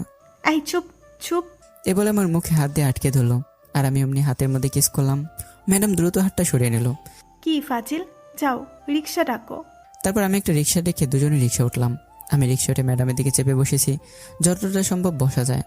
আর ধীরে ধীরে ম্যাডামের হাত ধরে চেষ্টা করতেছিলাম। তখন ম্যাডাম হঠাৎ আমার হাতটি ধরে মুচকি এসে বলল, যত দুষ্টুমি করার এখন করে নাও, ক্লাসে কোনো প্রকার দুষ্টুমি করলে খবর আছে। দেখো না শুধু কি করি। ফাজিল একটা। আর শোনো, বলো। কোনো মেয়ের সাথে কথা বলা দেখলেই হয়, দেখো কি করি। আচ্ছা ঠিক আছে। তারপর দুজনে ক্যাম্পাসে এসে পড়লাম। ম্যাডাম তার কেবিনে গেল, আর আমি ধ্রুবদের কাছে গেলাম। ধ্রুব আর প্রিয়া তো আমায় পাগল করে দিয়েছে ট্রিট ট্রিট বলেই। যাই হোক, ওদের সাথে মজা করতে করতে ক্লাসে যেতে একটু দেরি হয়ে গেল। আর এরই মধ্যে ম্যাডাম আমাদের আগেই ক্লাসে ঢুকে গেছে। আমাকে না দেখতে পেয়ে কিছুটা রেগে আছে। আমরা যখন গেলাম, ম্যাডাম আসবো? আসো। আমরা রুমের মধ্যে ঢুকলাম। আমার মধ্যে ভয় কাজ করতেছিল, কারণ দেরি করেছি। পাগলিটার দিকে তাকিয়ে দেখে ভুরু কুচকে তাকিয়ে আছে আমার দিকে। আমি ধ্রুব আর প্রিয়ার পিছু পিছু শেষে গিয়ে বসলাম। সিটে বসার পর ম্যাডামের দিকে তাকিয়ে দেখি আগের থেকে এখন আরও বেশি রাগী ভয়ঙ্কর দৃষ্টিতে তাকিয়ে আছে। আমি কিছুক্ষণ বোঝার চেষ্টা করলাম কেন রাগলো আরও। আমার মনে পড়লো কিছুক্ষণ পর আমাকে তো সামনের সিটে বসার কথা। মনে পড়ে সঙ্গে সঙ্গে ব্যাগটা নিয়ে সোজা সামনের সিটে গিয়ে বসলাম। এখন কিছুটা রাগ কমছে মনে হচ্ছে। তবে কিছুক্ষণ পর আরেক কাহিনী ঘটলো। একটি মেয়ে রুমে এসে আমার পাশে বসলো। ম্যাডাম এটি দেখে কি করবে ভেবে পাচ্ছিল না। ম্যাডামের অবস্থা দেখে আমার হেব্বি লাগতেছিল, হাসাও পাচ্ছিল। কিন্তু হঠাৎ করে ম্যাডাম বলে উঠলো, আলাউদ্দিন, দাঁড়াও তো। জি ম্যাডাম। পড়া করছো? না ম্যাডাম, রাতে স্পেশাল একটা কাজ করেছি। কি কাজ শুনবেন? কোনো দরকার নেই, পড়া করো নাই। যাও রুমের বাইরে যাও, ওখানে দাঁড়িয়ে থাকবা। এটা কি হলো? যা হবার তাই হলো, যাও বাইরে যাও। আমি কিছুটা রাগী ভাব নিয়ে বাইরে আসলাম, কারণ মেয়েটির পাশ থেকে আমাকে ওঠানোর জন্য এমনটা করলো। আমি দরজার সামনে না দাঁড়িয়ে থেকে অনেক দূরে এসে দাঁড়ালাম। যাই হোক, ক্লাস শেষ। ধ্রুব আমার কাছে আসলো। কিরে, তোরে তো বের করে দিল। চুপ, কথা বলবি না। তখন ধ্রুব মজা করে একটু প্রশ্ন করলো, এখন বলতো তোর পছন্দের ম্যাডাম কে? পাশ দিয়ে তখনই পাগলিটাও যাচ্ছিল ক্লাস শেষ করে। আমি রেগে বললাম, মলি ম্যাডাম না, শিরিন ম্যাডাম আমার পছন্দের ম্যাডাম। আমার উত্তরটা শুনে ধ্রুব হেসে দিল। আর ম্যাডাম রেগে মনে মনে বলল, শৈতান, আজ বাসায় আয়, তোর পছন্দের ম্যাডামকে বুঝাচ্ছি। আড়াল থেকে মলি আমার কথাগুলো শুনে রেগে মনে মনে কথাটি বলে চলে গেল। আমরা কিছুক্ষণ পর যার যার বাসায় চলে গেলাম। বাসায় যাওয়ার পর খাবার খেয়ে একটু রেস্ট নিলাম। তারপর বই খাতা নিয়ে প্রেমিকা ম্যাডামের কাছে পড়তে গেলাম। একটু রাগ ছিল আমার, কারণ মলি আমাকে ক্লাসে অপমান করেছে একটি মেয়ের জন্য, তাই একটু অভিমান করেছিলাম। কিন্তু আমি বেল বাজানোর পর মলির দরজা খোলার পর আমার দিকে চোখ বড় বড় করে তাকিয়ে রইল। কি হয়েছে? আমি বুঝতে পারলাম কোনো কারণে রেগে আছে, তবে কারণটা কি বুঝতেছি না। কি হলো, চুপ কেন? ভেতরে আয় কুত্তা। আমি ভিতরে ঢুকতে ঢুকতে বললাম, সোনা কি হয়েছে, রেগে আছো কেন? মলি দরজাটা বন্ধ করে আমার সামনে এসে বসলো আর বলল, তোর প্রিয় ম্যাডাম কে জানো? মলি ম্যাডামের কথা শুনে আমি পুরো অবাক। হঠাৎ এই কথা বললো কেন ম্যাডাম? তার মানে ম্যাডাম আমার কথা শুনে ফেলেছিল, খাইছে। কি কি ভাবেন স্যার, বলুন প্রিয় ম্যাডাম কে? এটা বলার কি আছে, আমার প্রিয় ম্যাডাম তো তুমিই। তাই তখন যেন কার নাম বললেন স্যার, সেই নামটা কি উধাও হয়ে গেল? আমি বুঝতে পেরে মাথা নিচু করে নরম কণ্ঠে বললাম, সরি। কেন সরি কেন? কোনো সরিতে কাজ হবে না।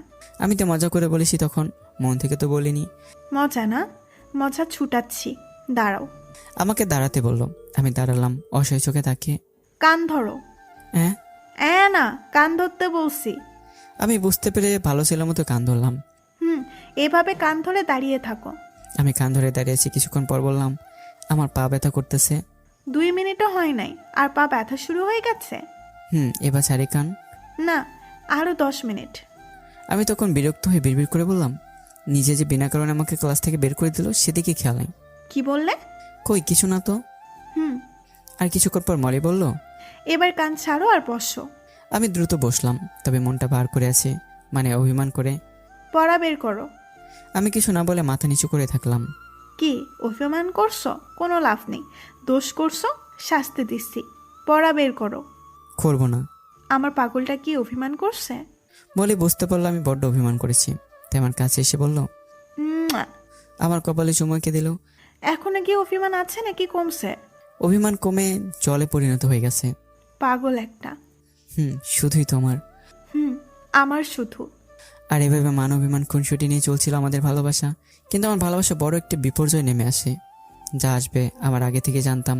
এরকম হওয়াটা স্বাভাবিক ছিল। একদিন আমি আর মলি আমাদের বিল্ডিংয়ের ছাদে বসেছিলাম, দুজনে হাতে হাত রেখে বসে গল্প করতেছিলাম। তখন হঠাৎ মলির ফোনটা বেজে ওঠে। কে কল দিছে মহারানী? চুপ, বাসা থেকে বাবা কল দিছে। আমাকে চুপ করে দিয়ে মলি কলটা ধরলো। আসসালামু আলাইকুম বাবা। ওয়ালাইকুম সালাম। মা তুমি কেমন আছো? মলি লাউড স্পিকার দিচ্ছিল, তাই শুনতেছিলাম আমিও। বাবা ভালো আছি। তোমরা সকলে কেমন আছো? মা ভালো আছি আমরা সকলে। মা তোকে একটি কথা বলার জন্য কল দিছিলাম। বাবা বলো। মা তোকে একটু আগামীকাল বাসায় আসতে হবে। বাসায় যাব? কেন বাবা? আরে আসে তো, আসলেই বুঝতে পারবি সব। আসতেই হবে, না আসলে হবে না? না না, আসতেই হবে তোকে।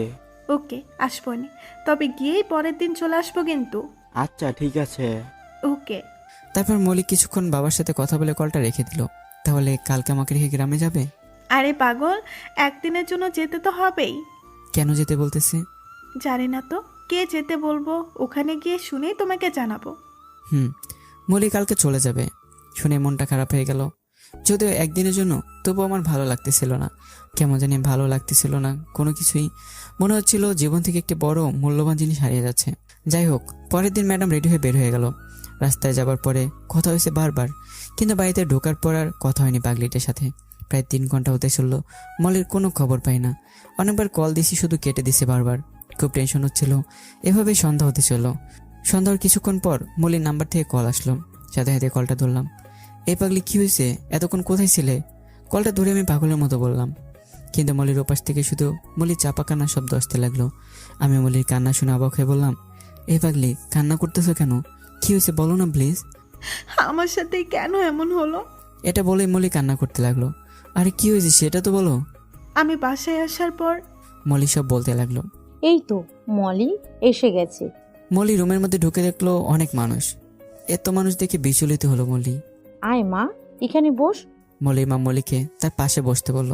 মলি চুপচাপ তার মায়ের কাছে গিয়ে বসলো। মলির সামনে 4-5 জন অপরিচিত মুখ, একটি ছেলে, 2 জন বয়স্ক মানুষ আর একজন মহিলা। মলির মাথার মধ্যে কিছুই ঢুকতেছিল না। মলির বাবা বলল, কি মঞ্জুর সাহেব, কেমন দেখলেন? অপরিচিত মানুষগুলোর মধ্যে একজন বয়স্ক বলে উঠলো, মাশাআল্লাহ, মেয়ে আমাদের খুব পছন্দ হয়েছে। মলির এখন আর বুঝতে অসুবিধা হলো না কেন তার বাবা মা তাকে বাসায় আনলো।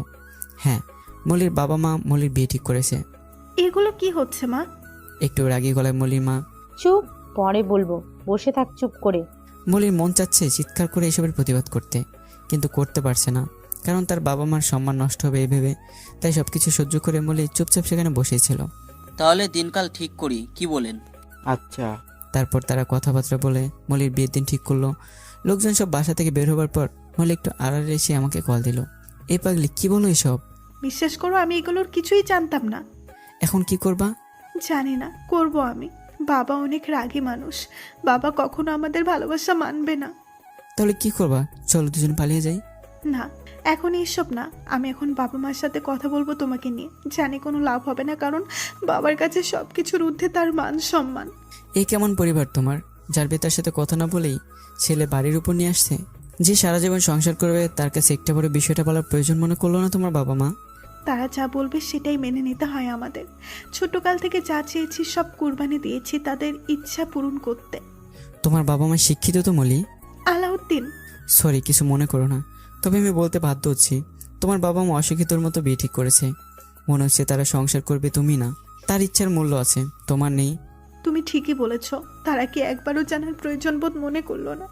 আমি বিয়েটা করতে রাজি কিনা, আমার কোনো পছন্দ অপছন্দ আছে কিনা। এখন যদি আমি তাদের মান সম্মান সব শেষ করে দিয়ে তোমার হাত ধরে চলে আসি, তাহলে কি আমি ঠিক করব? না, ঠিক করবে না। এতে তোমার আর তোমার পরিবারের মধ্যে কোনো শিক্ষিত ভাবই থাকবে না। মানে দেখো, তোমার পরিবার তোমাকে না জানিয়ে বিয়ে করেছে, অশিক্ষিতর মতো কাজ করেছে, তোমার ইচ্ছার কথা জানতে চায়নি। তুমি যদি তাদের মতো তোমার ভালোবাসার কথা তাদেরকে না বলো, তারা রাজি কিনা তোমার ভালোবাসা গ্রহণ করতে, এগুলো না জানিয়ে আমার হাত ধরে চলে এসো, তাহলে তুমি অশিক্ষিতদের মতো কাজ করবে। আমি এখন তাদেরকে বলবো আমার ইচ্ছার কথা, তারা শুনতে না চাইলেও আমি বলবো। তোমার ভালোবাসার কথা তারা শুনেই তাদের প্রধান কাজ হলো ছেলে সম্পর্কে জানা, ছেলে পরিবার সম্পর্কে জানা। সব কিছু যদি ঠিক থাকে তাহলে তোমার পরিবারকে রাজি হতে হবে। কিন্তু তোমার পরিবার যদি তোমার মুখে ভালোবাসার কথা শুনে সঙ্গে সঙ্গে না করে দেয়, তোমার ইচ্ছের মূল্য না দেয়, তখন তোমার উচিত তাদের ইচ্ছাকে কোরবানি দিয়ে নিজের ইচ্ছা সফল করা। এটা আমি মনে করি। হয়তো তুমি ঠিক বলেছো। জানি আমার মতামতের সাথে অনেকে একমত হবেন না। বাবা মা কষ্ট করে বড় করেছে, এই দোহাই দেবেন। আরে বড় করেছে, এটি তাদের কর্তব্য, দায়িত্ব, কারণ তারা জন্ম দিয়েছেন, তাই তারা বড় করবেন দেখে শুনে। আর মেয়েটি তো তার ইচ্ছার কথা তার পরিবারকে জানিয়েছে, যা তার পরিবার করেনি। নিজেদের পছন্দে বিয়ে ঠিক করেছে। তাদের উচিত ছিল ছেলেটাকে দেখে তাদের মেয়েকে দেখানো। মলি দেখতো ছেলেটাকে তার পছন্দ হয় কিনা, যদি হয় বিয়ে দেবে, না হলে অন্য ছেলে দেখবে, ছেলের অভাব নেই। কিন্তু মলির যদি এখন পরিবারের পছন্দ মতো বিয়েটা হয়ে যায়, তাহলে প্রতি রাতে মলি ধর্ষণ হবে। যে ধর্ষণের খবর কোনো খবরের কাগজে আসবে না, যে ধর্ষণের চিৎকার কেউ শুনবে না। মলি তিলে তিলে মরতে থাকবে তার জীবনে। কিন্তু মলির পরিবার তাদের সঠিক দায়িত্ব পালন করেনি। এটাই ছিল তাদের কর্তব্য, কিন্তু তারা তা করেনি। এটি যদি মলির বাবা মা করতো, তাহলে তারা যদি মলির ভালোবাসার কথা শুনে রাগ করতো, রাজি না হতো, তাহলে ঠিক ছিল তাদের রাজি না হওয়ার রাগ করাটা। কি ঠিক বলেছি আমি? সব পাঠক পাঠিকাদের কাছে প্রশ্ন। আমার এসব কথা শুনে মলি বলল, তুমি চিন্তা করো না, আমি বাবা মাকে রাজি করবই। কখন বলবা? আমি কি আসবো? না, তুমি আগেই এসো না। যদি তোমার কিছু করে ফেলে, আমি আগে বলে দেখি। কখন বলবা? এখনই বলবো। আচ্ছা, তুমি কলটা লাইনে রেখেই কথা বলো, আমি শুনবো তোমার বাবা মা কি বলে। আচ্ছা। তারপর মলি কলটা না কেটে তার পরিবারের সাথে কথা বলতে গেল। মলি তার বাবা মা রুমে যাওয়ার পর, কি রে, কই ছিলি? এসেই কোথায় গেলি? মলি মাথা নিচু করে দাঁড়িয়ে আছে। কি রে, চুপ কেন? কি হয়েছে? তোমরা কি ঠিক করেছো এটি? ঠিক করেছি। কি ঠিক করিনি? কি ঠিক করো নাই বুঝতেছো না? ওহো, তোর বিয়ের কথা তোকে বলিনি, এটা বলতেছিস? বাহ মা, এমন ভাবে বলতেছো মনে হচ্ছে খুবই সাধারণ বিষয়। কি বলতেছিস তুই? এখানে সাধারণের কি হলো? মা, বিয়েটা আমার, সংসার আমি করব। আমার পছন্দের অপছন্দের কথা শোনার প্রয়োজন বোধ মনে করলে না তোমরা? তোর আবার পছন্দের কি থাকবে? ছেলেটা দেখতে ভালো, সরকারি চাকরি করে, ঢাকায় নিজস্ব ফ্ল্যাট আছে। আমাদের পছন্দের কি ভুল আছে এখানে? ছেলের বাবা মা নেই, কাকা কাকির কাছে বড় হয়েছে, এখন ঢাকায় থাকে। বাহ মা, বাহ। মলি হাতে তালি দিয়ে বলল, আমাকে তোমরা এমন একটা জায়গায় বিবাহ দিচ্ছ যেখানে স্বামীর বাসায় না থাকলে আমাকে দেখার মানুষ নেই। বাহ মা, বাহ। আমাকে এমন জায়গায় বিবাহ দিচ্ছ যেখানে আমাকে মুক্তির মতো বাস করতে হবে চার দেওয়ালের মধ্যে। আচ্ছা মা, যেখানে বাবা মা নেই, বাবা মার ভালোবাসা নেই, সেখানে বাস করা যায় মা? আমি যদি দিনের বেলায় রুমের মধ্যে মরেও যাই, কেউ জানতেও পারবে না। বাবা মা তোমাদের প্রশংসা করতে বাধ্য হচ্ছি। আমার সেফটির কথা, সুখের কথা অনেকটা ভেবেছো তোমরা। মলির অসাধারণ কথাগুলো শুনে মুখে কথা নেই তাদের বাবা মায়ের মুখে। আসলে কি জানো মা, তোমরা আমায় সুখের কথা ভাবো নাই, তোমরা তোমাদের মান সম্মানের কথা ভাবছো। তোমরা ছেলের বাড়ি গাড়ি টাকা পয়সা দেখেছো। ছি মা, তোমরা এরকম মনের মানুষ? মা, তুমিই তো বলেছিলে বিয়ের পর স্বামীর বাবা মাই হলো মেয়ের বাবা মা সমতুল্য। মলির বাবা মা চুপ করে মলির কান্না দেখতেছিল, তাদের মুখে কোনো কথাই ছিল না। অনেকক্ষণ পর মলির মা বলল, তুই কাউকে ভালোবাসিস? হ্যাঁ মা, আমি একজনকে ভালোবাসি, আমি ওকেই বিয়ে করতে চাই। মলির কথা শুনে ওর মা ঠাস করে মলিকে থাপ্পড় দিল জোরে করে। মলি গালে হাত দিয়ে অশ্রু ভেজে চোখে ওর মার দিকে তাকিয়ে রইল। তুই জানিস না এইসব ভালোবাসি আমাদের পরিবারে এলাও না? ঢাকা শিক্ষকগিরি না করে এসব করে বেড়াইছিস? বাবা, আমি তো শুধু একজনকে ভালোবেসেছি, ভালোবাসে কি অন্যায়? চুপ, একদম চুপ, কোনো কথা বলবি না। আমরা যেখানেই তোর বিয়ে ঠিক করেছি সেখানেই তোর বিয়ে করতে হবে, এটাই শেষ কথা। দেখি তোর ফোন দে। মলির মা রেগে এসব বলছে। জোর করে মলির ফোনটা কেড়ে নিল, আর তখনই কলটা কেটে গেল। আমি সঙ্গে সঙ্গে কল দিলাম, কিন্তু মলির ফোন বন্ধ পাচ্ছি। মলির মা মলির ফোনটা আছাড় মেরে ভেঙে ফেললো। বাড়ি থেকে বের হওয়া তোর আজ থেকে নিষেধ। বিয়েটা না হওয়া পর্যন্ত বাড়িতেই থাকবি। মলি তার পরিবারের ব্যবহারে সম্পূর্ণ ভেঙে পড়ল। সেখানে বসে বসে কান্না করতেছিল। এদিকে আমি মলির সাথে কি হচ্ছে এটি ভেবে পাগলের মতো কান্না করতে লাগলাম। অজরে কান্না করতেছি। আমরা দুজনেই তবে দুপান্তে। আমি এখন কি করব? আমি কি মলির বাড়িতে যাব? আমি ভিক্ষা চাইব মলিকের বাবা মার পা ধরে? রাত প্রায় 11টা বাজে। তখনই বের হয়ে পড়লাম মলির বাড়ির দিকে। ওকে ছাড়া একটা মুহূর্ত আমি দূরে থাকতে পারবো না। কিছু টাকা নিয়ে আর ধ্রুবকে কল দিলাম। হ্যালো ধ্রুব, এই কান্না করতেছিস মনে হয়। তুই কোথায়? প্লিজ এখানে থাকিস, দ্রুত তোর বাসার সামনে আয়। আমার বাসার সামনে কেন? আর কি হয়েছে, কান্না করতেছিস কেন? তোর বাসার সামনে দাঁড়িয়ে আছি, আয় সব বলবো, দ্রুত আয়। ওকে, আসতেছি এখনই। এই বলে ধ্রুব দ্রুত বের হয়ে আসলো।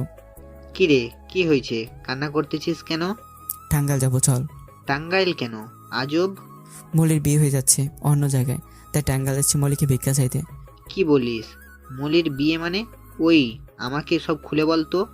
আমি তখন সব ধ্রুবকে খুলে বললাম। সব শোনার পর ধ্রুব বলল, ওকে, তুই শান্ত হ। এখনই কি টাঙ্গাইল যাবি? চল।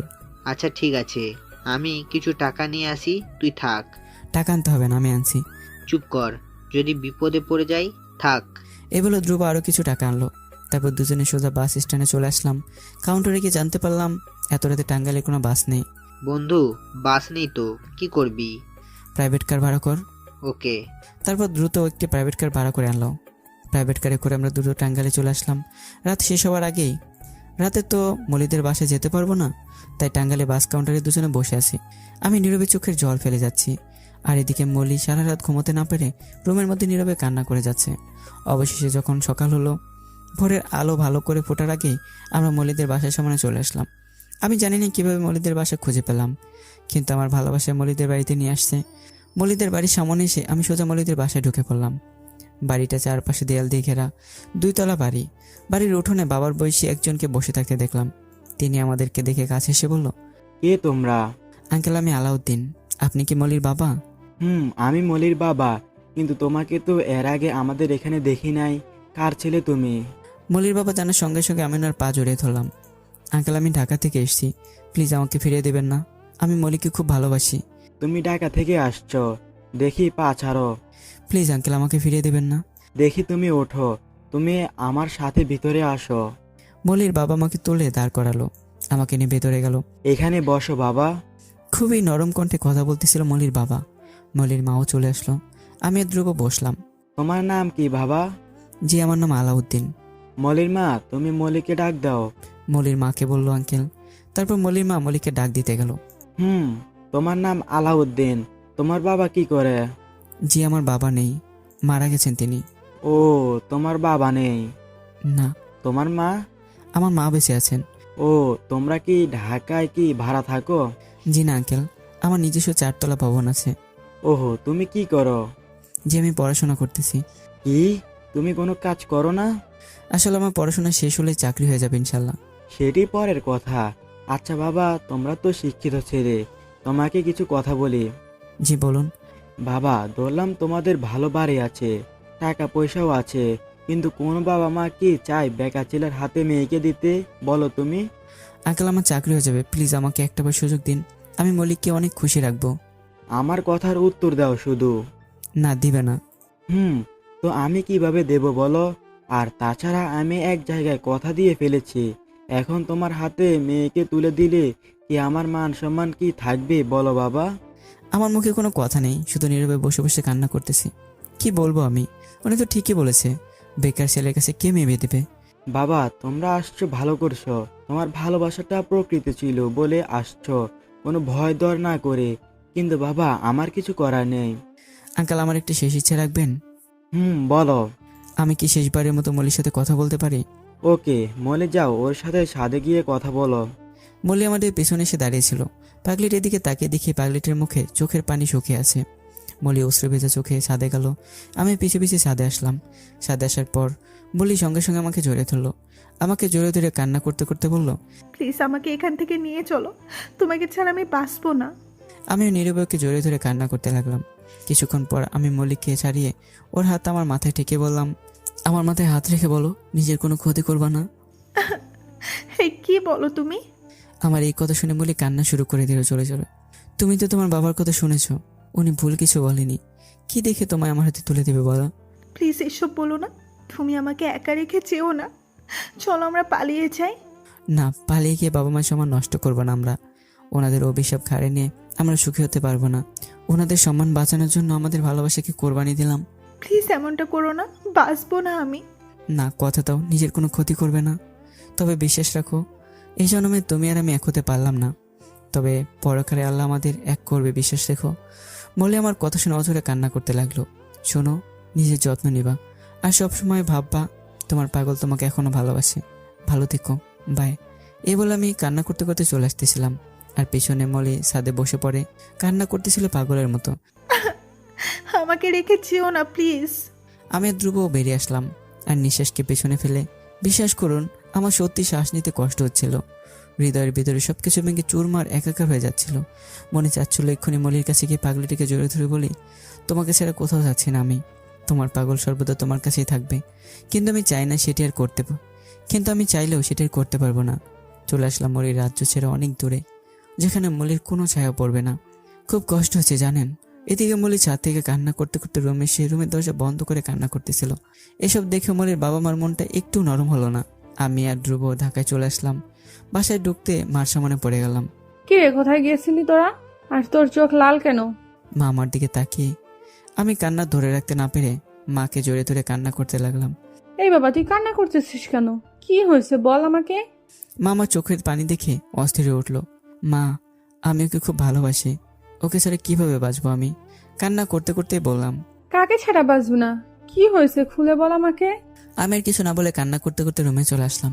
পিছন থেকে মামাকে অনেক ডাকলো, আমি না শুনেই চলে আসলাম। এই দ্রুত তুই বল, ওর কি হয়েছে? মা ধ্রুবকে বলল। আসলে আন্টি ও ধ্রুব সবকিছু আমাকে খুলে বলল। কি বলিস, এত কিছু হয়ে গিয়েছে? আমাকে একবারও বলবি না তোরা? আসলে আন্টি সময় হয়ে ওঠে নাই, তাই বলা হয় নাই। বিয়াদপরা, তোরা এগুলো আগে বলবি না? আমি মল্লির বাবা মার সাথে কথা বলবো। কত টাকা পয়সা হলে তারা তাদের মেয়েকে আমার ছেলের হাতে দিবে? দরকার হলে সবকিছু বিক্রি করে ওনাদের কাছ থেকে মলিকে কিনে আনবো। মা রেগে গিয়েছিল। মা মলিদের বাসায় যেতে চেয়েছিল, কিন্তু আমি যেতে দেইনি। মাকে বলেছি, মা, আমি আমার ভাগ্যকে মেনে নিয়েছি, প্লিজ তুমি মলির পরিবারকে বিরক্ত করো না। আমি মাকে যেতে দেইনি। মলিবিহীন 4 দিন কেটে গেল আমার জীবনে। দিন যতই যাচ্ছে ততই কষ্টটা চেপে জমাট বাঁধতেছে আমার বুকের মধ্যে, আর যা আমি মেনে নিতে পারতেছিলাম না। বারবার যেতে ইচ্ছে করতেছিল। 4 দিনের দিন রাত 12টার পর আমার ফোনে একটা কল আসলো। কলটার কারো ছিল না, কলটা মলির ছিল। আমি অতি উৎসাহের সাথে কলটা ধরলাম। আমি জানতাম তুমি আমাকে কল করবে, আমি জানতাম তোমার বাবা মা আমাদের ভালোবাসাকে মেনে নেবে, কিন্তু আমার কথা শুনে মলি চুপ। শুধু ওপাশ থেকে মলির কান্নার শব্দ আসতেছে। মলি অঝরে কান্না করে যাচ্ছে। এই প্রিয়তমা, বলো না কিছু প্লিজ।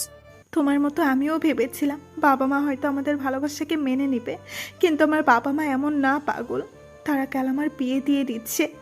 মলির মুখে বিয়ের কথাটা শুনে আমি নিমিষে ফ্লোরে বসে পড়লাম। হাত থেকে ফোনটা পড়ে গিয়ে বন্ধ হয়ে গেল। মলির বিয়ে, কিন্তু আমার সাথে না। মলি বধূ বেশে বসবে, তবে আমার সামনে না। যাকে নিয়ে মনের ভিতর হাজারো স্বপ্নের পাহাড় করেছি, সে অন্য কারো পাহাড় পূরণ করবে। কিভাবে সহ্য করবো আমি এটি? কষ্টে বুকটা ফেটে যাচ্ছিল। চিৎকার করে কান্না করতে লাগলাম। 4 দেয়ালে আবদ্ধ করে কান্নার শব্দটা বাইরের আজব মানুষের কানে গেল না। ও পাশে মলি কান্না করতে করতে মরার মতো পড়ে আছে, যা দেখে মলির বাবা মার একটু মায়া হচ্ছে না। তাদের কাছে সম্মানটাই বড়। মলির বাবা মার মতো পৃথিবীর সকল বাবা মার কাছে আজ আমি একটি প্রশ্ন ছুড়ে দিলাম, আপনাদের কাছে কোনটা বড়, সন্তানের সুখ নাকি আপনাদের সম্মান? উত্তরটা না পাওয়া থেকেই যাবে জানি। আমি নিতে পারবো না এত কষ্ট। যাকে নিয়ে মনে মনে কল্পনাতে বাসু সাজিয়েছি, সে কাল রাতে বউ সেজে মাথায় ঘোমটাতে অন্য কারো একজনের জন্য অপেক্ষা করবে। পারবো না আমি এটা সহ্য করতে। হ্যাঁ, আমি নিজেকে শেষ করে দেব। মলি, তোমার মুখের ঘোমটা অন্য কেউ সরানোর আগে আমি নিজেকে শেষ করে দেব। কাল তুমি অন্য রাজ্যের রানী হবার আগেই আমি ওপারে পাড়ি দেব। আমাকে ক্ষমা করে দিও মলি, তোমাকে ছাড়া বেঁচে থাকা আমার পসিবল না। বাসা থেকে বের হয়ে বিষ কিনে আনলাম কালকের জন্য। পটাশিয়াম কিনে আনছি, যাতে খাওয়ার 2-3 মিনিটের মধ্যেই মরে যায়। সারাত কান্না করতে করতে কখন সকাল হয়েছে জানি না। এদিকে এখন মলিদের বাসায় আত্মীয় স্বজনের ভিতরে বিয়ের উৎসবের আয়োজনও চলছে। দেখতে দেখতে বিকেল গড়িয়ে সন্ধ্যা হয়ে গেল। এতক্ষণে মলির বিয়ে হয়ে গেছে হয়তোবা, মলি অন্য কারো হয়ে গেছে। ভাবতেও পারছি না আমি এসব। আমি শুধু রাত 10টা-11টা বাজার অপেক্ষায় ছিলাম। বিয়ের বাড়ি ব্যস্ততা কাটিয়ে বড় রুমে যেতে মিনিমাম 10টা তো বাজবেই। আমি 10টা বাজার অপেক্ষায় ছিলাম। এখন 9টা বাজে। আমি শুধু ঘড়ির দিকে তাকিয়েছিলাম। কিন্তু এদিকে মলির বিয়েতে হাজার চেষ্টা করে মলিকে কেউ কবুল বাড়াতে পারছে না। শুধু মলি চোখ দিয়ে অজলে পানি পড়তেছিল। মলি কবুল বল। মা কবুল বল। এভাবে সেখানে থাকা সকলে মলিকে কবুল বলানোর জন্য জোর করতেছিল, কিন্তু কবুল না বলে হঠাৎ মলি বিছানার উপর দাঁড়িয়ে গেল। মলিকে দাঁড়াতে দেখে সকলে চুপ হয়ে গেল। মা দাঁড়ালে কেন, বসো। মলি কারো কথা কানে নিচ্ছে না। মলির বাবা এবার রেগে বলল, মলি বস। বসবো না। কি করবে তুমি? মলি চিৎকার করে প্রচন্ড রেগে বলল। মলির রাগ আর চিৎকারে বিয়ে বাড়ির সকলে চুপ হয়ে গেল। মলি আবার রেগে বলল, করব না আমি এই বিয়ে। আমি আলাউদ্দিনকে ছাড়া কাউকে বিবাহ করব না। কি করবে তোমরা? মেরে ফেলবে? মরে যেতে রাজি, তবু এই বিয়ে করব না। আমি শুধু আমার পাগলের। সকলেই চুপ। মলির বাবা মার মুখেও কথা নেই। যাবার আগে একটি কথা বলে চাই। তোমাকে সম্মানের সুখের কথা ভেবে অনেক চোখে জল ফেলেছি, তবুও তোমাদের মনে মায়া হলো না একটু। কেমন বাবা মা তোমরা! সন্তানের কষ্টে কষ্ট পাও না। আল্লাহর কাছে একটি দোয়াই করি, তোমাদের মতো বাবা মা যেন কোনো সন্তানের ভাগ্যে না ছোটে। এগুলো বলেই মলি বেরিয়ে আসলো বিয়ে বাড়ি থেকে। অনেকে আটকানোর চেষ্টা করেছে, তবে আজ মলি কারো বাধা মানিনি। বাড়ি থেকে বিকাল 5টায় বেরিয়ে পড়লো আমার কাছে আসার জন্য। এদিকে আমি 10টা বাজার অপেক্ষা করতেছি। মলির আসতে 10টা বাজবে। 10টা বাজার আর 5 মিনিট বাকি আছে, তাই ভাবলাম শেষ একটি SMS দিয়ে বিদায় নিই পৃথিবী থেকে। মলির নাম্বারে SMS লিখতেছিলাম। আর এদিকে মলি আমাদের বাসায় চলে আসছে। মার কাছে এসে বলতেছে, মা, আলাউদ্দিন কোথায়? মলিমা তুমি? আলাউদ্দিন তো উপরে ওর রুমে। মা এই কথা বলতেই মলির ফোনে SMS আসলো। মলি আমার নাম্বার থেকে SMSটি দেখেই ওপেন করলো। SMSটি পড়তেছিল মলি, আর একটু পর তুমি অন্য কারো রাজ্যে থাকবে মলি, আর আমি পরকালে রাজ্যে যাচ্ছি। আমাকে ক্ষমা করে দিও। তোমাকে ছাড়া আমি বেঁচে থাকতে পারবো না, তাই নিজেকে শেষ করে দিচ্ছি। ভালো থেকো প্রিয়তমা, চিরবিদায়। আমার SMSটি পড়ার সাথে সাথেই মলি দৌড়ে আমার রুমের দিকে ছুটলো, আর আমি বিষের বোতলটা খোলার সাথে সাথেই আমার রুমের দরজার উপর ঝড় বইতে লাগলো। কেউ দরজার উপর খুব জোরে জোরে ধাক্কা মারছিল, তাই আমি বিষের বোতলটি লুকিয়ে রেখে আম্মু আসতে ভেবে দরজাটা খুলতে গেলাম। দরজা খুলে দেখি আমার সামনে বধূ বেশে মলি দাঁড়িয়ে। দরজা খোলার সাথে সাথে মলি ঠাস করে আমাকে একটা থাপ্পড় মারলো। আবল তাবল ঘুষি মারতে লাগলো। মলি কান্না করতেছে আর আমাকে বলতেছে, কুত্তা হারামের শয়তান, আমাকে রেখে মরতে চাচ্ছিলি না? তোর কত বড় সাহস! আমি মলিকে দেখে সম্পূর্ণ অবাক। আমি পাথরের মতো দাঁড়িয়ে চোখের জল ফেলতেছিলাম, আর পাগলিটা আমাকে মারতেছিল আর বকতেছিল। আমি হঠাৎ মলিকে একটান দিয়ে বুকে এনে শক্ত করে জড়িয়ে ধরলাম। ভালোবাসি খুব, তোমাকে ছেড়ে কোথাও যাব না, প্রমিস। আমার বুকে মাথা রেখে বুকে ঘুষে মারতেছে আর বলল, কুত্তা, এক্ষুনি তো অনেক দূরে চলে যাচ্ছিলি, যেখান থেকে তোকে আর ফেরাতে পারতাম না। সরি সোনা। আমি মলির মাথায় চুমাকে দিলাম। বাঁচলে একসাথে বাঁচবো, আর মরলে একসাথে মরবো। এই বলে শক্ত করে মলি আমাকে জড়িয়ে ধরলো। আর এভাবে আরেকটি ভালোবাসা পৃথিবীর বুকে সফল হলো। তো গল্পটি কেমন হয়েছে অবশ্যই জানাবেন, আর ভালো হলে তো অবশ্যই লাইক কমেন্ট করবেন, আর কমেন্টে জানাবেন। কিন্তু কমেন্ট তো করে না, সাবস্ক্রাইবটা করে দিন। আল্লাহ হাফেজ।